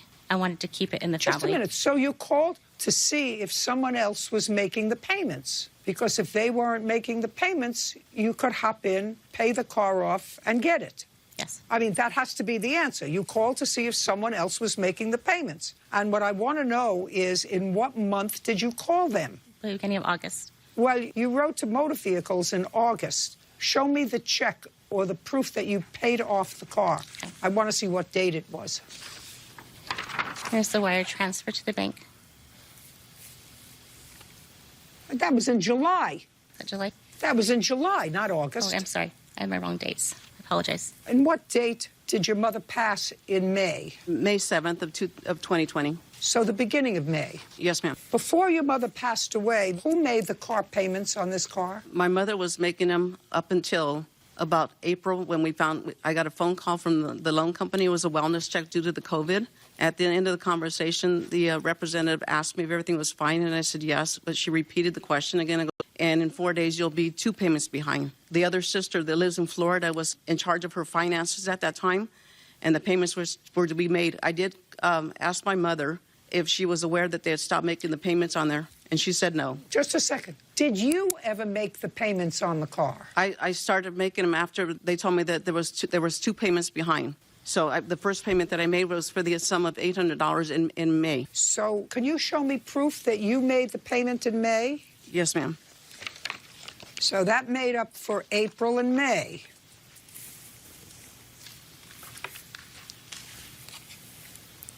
Ms. Espinoza, did you make another payment in June? Yes, I did. Do you have proof of that? I did have it because I did make the payment. How much was that payment in June? The payment was, I believe, $387, but my mom always made $400 payments, so I was making $400 payments. Okay, and then you came in and you paid off the car. Correct. So the car wasn't in default. She had made payments on the car. One sister had, and then she made payments up for April and May and June. I didn't know that. Well, why didn't you ask? They told me it was in default already. No, I don't believe that. Unless you have a letter from them that it was in default. She has proof she made. You played it cute. I think you had a paid-off car, and all it was going to cost you was $3,700. And you think that I'm going to help you? That's unlikely. Miss Espinoza, you have physical custody of this car. Is that correct? Yes, ma'am. Your sister paid off the balance of the car. I found out via letter, yes. This court doesn't think she should have the car because what she did was pull a fast one. And you're going to tell me that your mother signed a document that you should have the car. That's correct. In what month and year? The letter was written on October 30th of 2019, and it was notarized on May 2nd of 2019. Well, you see, my problem is, Miss Espinoza, that you testified a moment ago that your mother suffered from dementia. Yes, ma'am. She was in the early stages of dementia. And that, well, that's not what you said before. No, it is not what I said. And you said that your sister in Florida was taking care of paying for the Kia, which I assume you were driving. Yes, ma'am. Okay, so I actually think that your sister did not do the right thing by coming in and calling the finance company. They're more than happy to have somebody pay off the car and not have to deal with it anymore. So they said, fine, she'll pay off the car and we'll give her title to the car. Did your mother leave any other property other than the... Also, there was a lot of undermining with that also. But she didn't leave a house or any significant bank accounts? No, she was renting, and the bank account was under my sister's name in Florida. She ended up with that also. Whatever my mom had in the account at that time. This sister or the sister in Florida? The one in Florida. ended up with that bank account. So they had a joint bank account. Yes, it was originally under my name with my mother's. And was your mother receiving Social Security? Yes. So your mother's Social Security check was going into that joint bank account? That's correct. And your sister was paying the car note from that bank check? To my knowledge, right? yes. And how many sisters are there? There's 5 sisters and 2 brothers. Oh, big family. Yes, ma'am. Does anybody else want this 2013 Kia? I honestly don't know because I wasn't even aware that this was happening until I called the bank after I received the letter indicating that my other sister in Florida was the owner of the car and they had paid the vehicle off. I did call the bank and I asked them how that happened. Just a second. The car was in your mother's name and your other sister in Florida? No, that's the document that I received after the fact. But was the car in your my mother's mother's name name solely? and solely? Yes. Now, you don't have a counterclaim. Well, at least for the money that... Yeah, go ahead. I was just going to say, I just found out about all this shenanigans, just little about it. When I called the loan company, I asked them what was going on, and they said that my sister in Florida had called them up and indicated that she was my mom's successor. So they sent her the documents so that she can sign up, and that's how they ownership. Hold on a second. Are you in touch with your sister in Florida? Yes. Miss Espinoza? Yes, I am. You are? Oh, that makes it easier for me. When I say you're in touch with your sister in Florida, are you in touch with your sister in Florida about this car? We were, but I talked to her every day besides the car situation. Well, she was the one that was handling this. Who paid off the car, you or your sister in Florida? I paid the car off. Just look at me. Shh. With whose money? My own money. Did your sister send you any money? No, she did not. Was there any money in the joint bank account that your sister had with your mother? I don't know that financial. That's a yes or a no. Yes, you do. Yes, you do. You know because you speak to your sister every day. How much money was in the joint bank account that your sister had with your mother?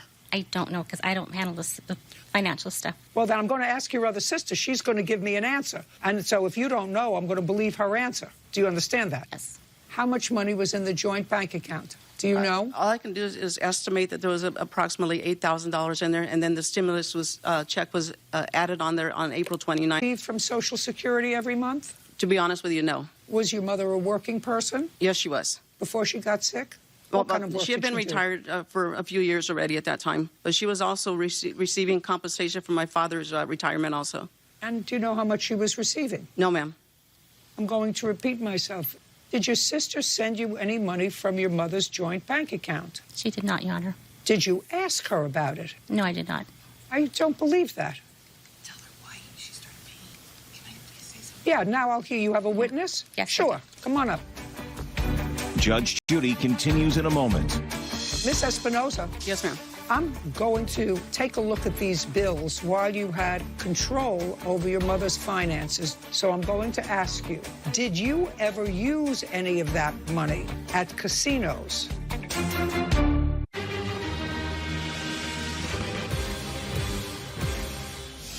Christine Espinosa claims her sister, Sandra Espinosa, is in possession of a vehicle that belongs to her. Yeah, now I'll hear you have a witness? Yes. Sure. Come on up.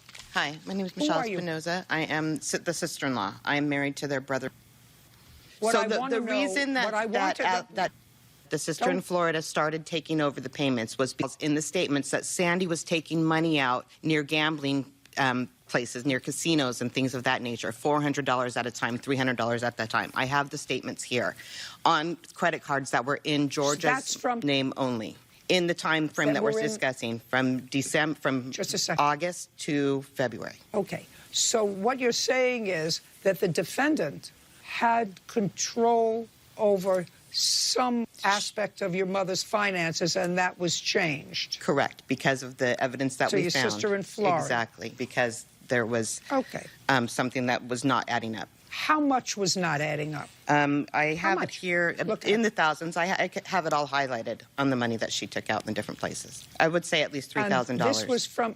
Of the statements that we have. We don't have all of the statements. And she was paying her phone bill out of it, and she was paying her psychics, like all sorts of different things out of her mom's. Okay. Did you have discussions with the defendant in front of your mother? Yes, my stepson did, and his No, mom. I want to know if you did. If I did not. In front of her, no. I had a discussion with Georgia regarding the theft, but I did not have a discussion with Sandy when I was there taking care of her at one time. Not interested. Not interested. Miss Espinosa. Yes, ma'am. I'm going to take over your mother's finances, so I'm going to ask you, did you ever use your mother's account when you had control over some of your mother's money? Did you ever use any of that money at casinos or to pay a phone bill of yours? Yes, Yes, that is true. because My mother was aware of it because I asked her if I can use her credit card, and she was aware of it. Oh, no. Now, that I don't believe. I don't believe. No, it is the truth. I don't know if you believe me or not, but the withdrawals were withdrawals that I did for my mother, and I asked her on several occasions because she asked me if she could take money out of it, because I asked her to take the money out of one of them to consolidate all her credit cards. And then she finally asked me for the cash. She says, Mom, do you need it? She says, no. I says, and why do you want me to take it out? She says, because it's my money. That was her answer. Okay. Your mother didn't go to a casino, did she? No. I went over that way, and I told her I was going to withdraw from her. All right. Okay. Yeah. Okay. I'm trying to get what's going on here. Now I'm going to hear from... Pick which witness you want me to hear from. Probably Karen. Miss Espinosa. Miss Karen Wilson. She's a good friend of my mom. She's known her for over 30 years. Okay, great. Judge Judy continues in a moment. Is it your intention to sign title over to her? I'd like to take the car home with me. Well, you don't have the car because it's a good little car. But I actually think that you were a Swiftie. Real cases, real people. Judge Judy. Christine Espinosa is accusing her sister, Sandra Espinosa, of withholding a vehicle she has the title for. Miss Wilson, you were a friend of Miss Espinosa's mother for how long? Probably about 30 years. Did you see her in the last year of her life? Yes, I did. Who was her primary caregiver the last year of her life? Sandra was. How many times did the plaintiff come to visit in the last year of her life? I had never seen her there before. This is the first time I've met her, or I've seen her. But from what Sandy told me, when she came, it wasn't... No, don't tell me what... Okay. Don't tell me what Sandy told you. You never saw her. I never saw her. Was her last name Espinosa? Your friend. Well, I knew her as Georgia. How often did you see her? Probably about once a week. Did you ever have discussions with Georgia about who she wanted to retain this car? Yes, I did.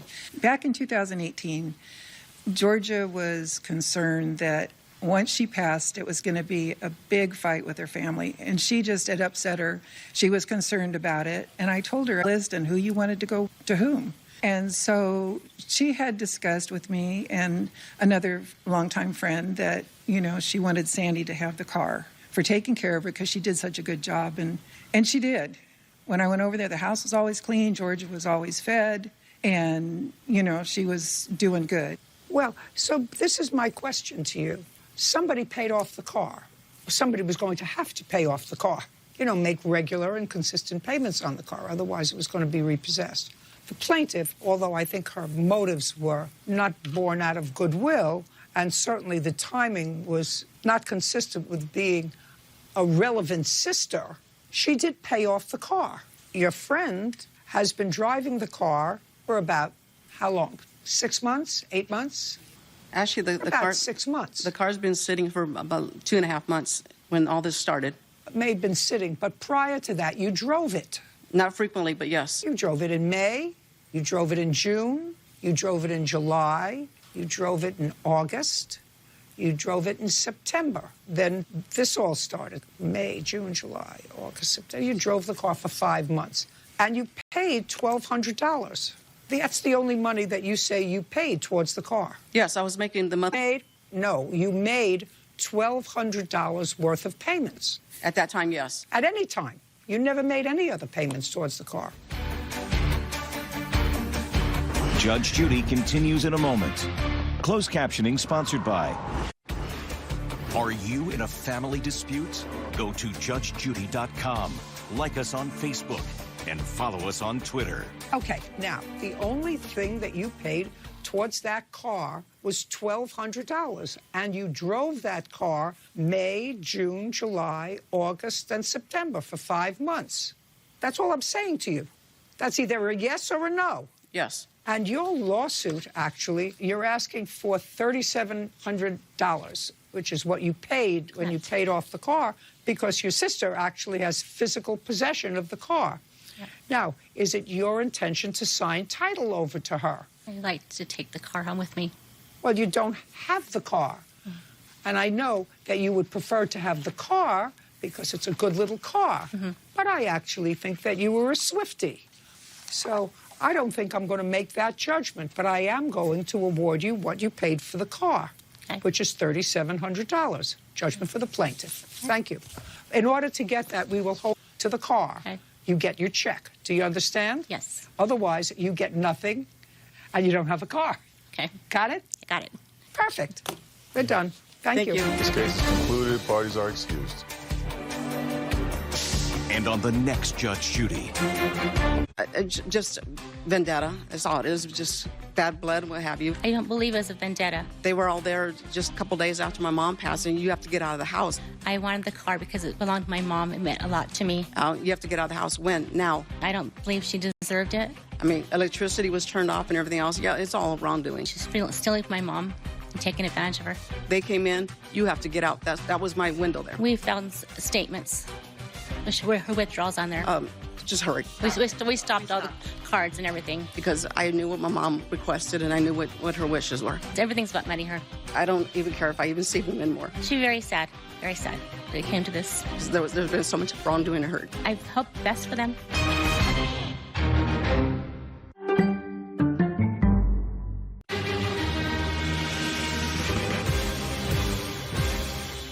Divorced parents relive their breakup. Which, if any, of the children came with you? The two youngest ones. No, all the children stayed with me. There was a truth-telling problem. She did move back into the house. Yes, ma'am. It was a tumultuous relationship. You have 4 children, and you have 2 young ones. They're the only victims of your irresponsible behavior and hers. This is Judge Judy. Thomas Mercer is suing his ex-wife, Jennifer Mercer, for an unpaid loan to buy a car. Judge's case number 79 on the calendar in the matter of Mercer versus Mercer. Parties have been sworn in. Mr. Mercer, the defendant is your former wife, and you have children together. How many? 4. How old are they? 23, 19, 11, and 8, Your Honor. You were married in what year, sir? We were married in 1999. And divorced in what year? We separated late 2012, divorced in 2016. You separated in what year? I didn't hear that. Late 2012. And according to you, divorced in 2016. Yes, ma'am. Do you remember in what month you divorced in 2016? I don't. Do you remember, Ms. Mercer? What do. month in 2016? I do not, Your Honor. Okay. Well, you do remember in what year in 2017 that you reconciled. What month was that? I believe, I wrote it down here. I believe the month of May is when we did. Okay, Miss Mercer, were your 11 and 8-year-old children actually attending school, so it was in the winter, spring, as opposed to the summer? I believe the summer, you know, yes. When you say you reconciled, in the divorce, sir, listen to me, that's not your story, that's her story. In the divorce, who got the house? Me, Your Honor. You did? Yes. Yes, ma'am. And where did you move, Mrs. Mercer? I moved into an apartment. Which, if any, of the children came with you? I took the 2 youngest ones. The 2 oldest wanted to stay. No, all the children stayed with me. Just a second. Don't speak unless I'm asking you a question. Sorry, ma'am. Go ahead. I took the youngest ones. They were only 1 and 3 at the time. And the 2 older ones who were then in 2016, 15 and 18, they stayed with their father. Yes, Your Honor. Did the judgment of divorce provide for custody, Ms. Mercer? Yes. Who had physical custody of the children? Thomas was awarded physical custody. Of all 4 children? Yes. Was that on consent, or was there a hearing? We had a trial. We had a 3.5-year trial, roughly. You mean during this 2012 to 2016 separation, there was a trial? There was. That took a long time? Yes. And with you or with their father?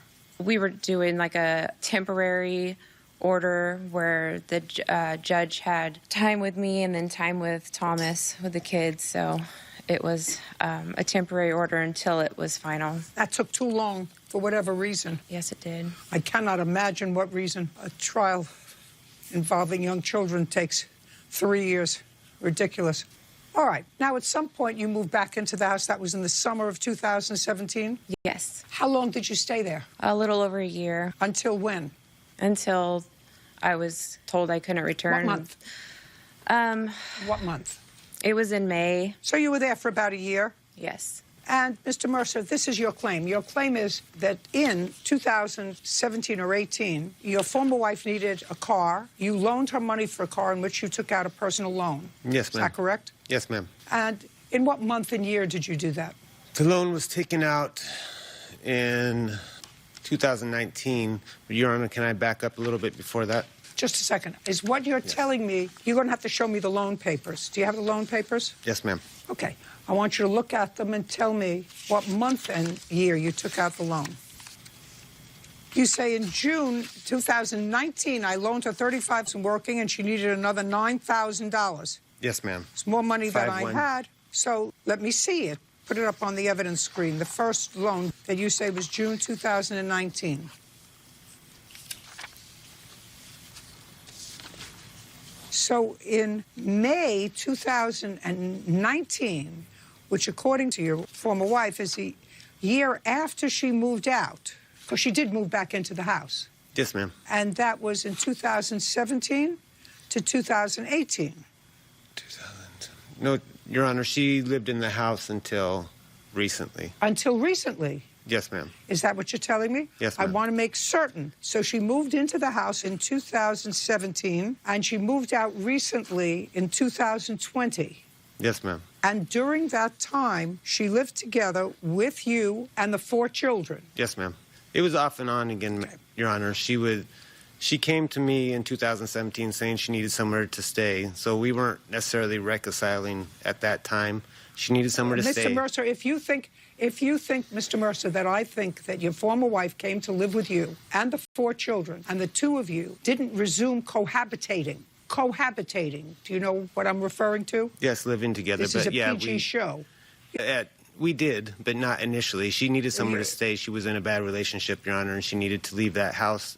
So she came and lived with me. That's all right. At some point, it transitioned. Yeah, at some point it transitioned. Yes, ma'am. At some point it transitioned into back living as a family. Yes, ma'am. With your 4 children. Yes, ma'am. It was on and off She again. lived there until, Mr. Mercer and Sir, at some point, you say in 2020, she moved out. She says it was 2019. You got to get your story straight, folks. That's what Do you understand? It's off and on, Your Honor. You got to get your story straight. Yeah, I understand that. That's the problem. And at one point, when it was on, you took out a loan. Now, she says one of the reasons you took out a big loan is because you made some repairs to the house with some of that money. I don't really care whether you made repairs to the house or whether she bought a car. You were living together as a family with your 4 children. Your Honor, no, it wasn't. It was a tumultuous relationship, and I don't even... The whole premise of what she said, Your Honor, was that she never leave the house with the children. The children always stayed with me. That's part of the problem. There's a truth-telling problem. So we were off and on again quite frequently. Between that time of being there and back... Listen, Mr. Mercer, the only thing that I'm concerned about is relationship with your wife. You have 4 children, and you have 2 young ones. They're the only victims of your irresponsible behavior and hers. I agree, Your Honor. They're the only yo-yos. Sometimes they have a mother in the house. Sometimes they don't have a mother in the house.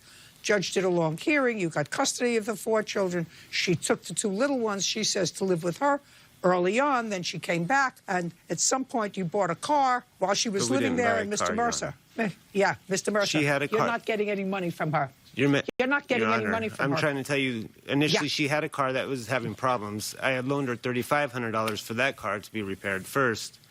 And then from there, she got another car. And I tried to convince her to buy something of a lesser value, but no, she had to have this car. And she needed to do it, had a rebuilt title, Your Honor. So she couldn't take a traditional loan through a bank, and she had bad credit. So I took that loan. And she was going to take that car and take it to get it refinanced once it was in her possession. This is what it was supposed to be easier for her to do that. And then it would be in her name, her car, on her loan. So it was supposed to be a short thing, Your Honor, where it had anything to do with me. So then she started paying on it. She paid on it over a year. She has right here, Your Honor, she paid out of her own account for over a year. And then once Did she pay you any rent? Did you any rent when she was living there? No, she paid. She was still paying child support, Your Honor. That's what I'm saying. This was off and on. It wasn't a happy family. There was a lot of issues. And I had the children all throughout, Your Honor. Don't give your ex-wife any more money. She must have some serious problems. But that's not something that courts get involved with, sir. Well, it shouldn't be my responsibility, Your Honor. Yeah, because it I is your tried to help her. responsibility. You took out the loan. And you took out the loan. You also were the one who had sex with her in your house with your 4 children, like you were all living together. This is not something that courts deal with. Your case is dismissed. Goodbye. All this time. Thank you. Case is over. This case is completed. Parties are excused.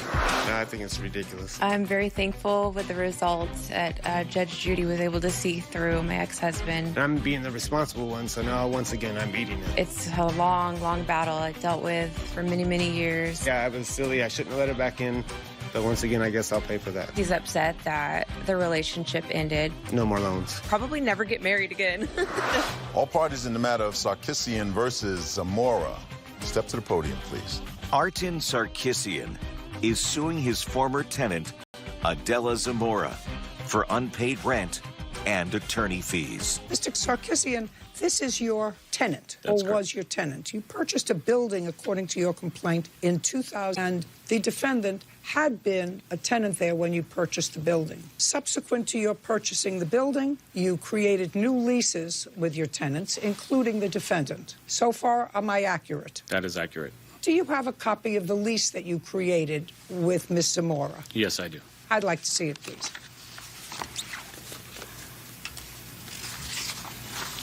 Here's page 1.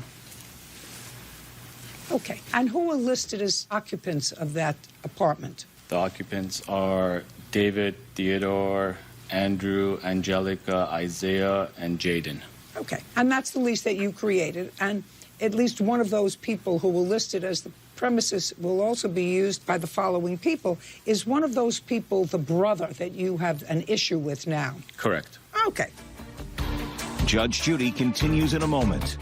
I have a newborn baby, and the house is horrible. Listen to me. If you don't like something, you move. Right, so that's you why I decided did. to move, but you ate the steak. You lived there for 9 days.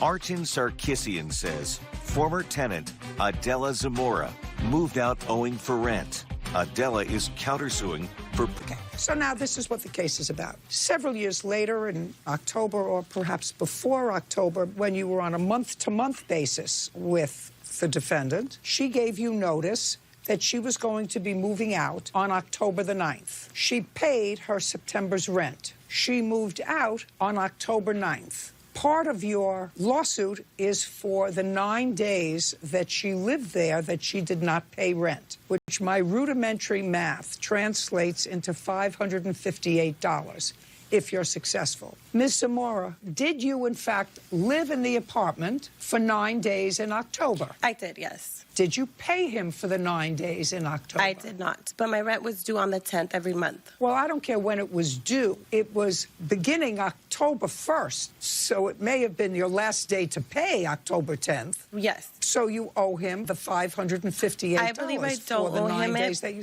because of the situation that the house is in. I have a newborn baby, and the house is horrible. I don't...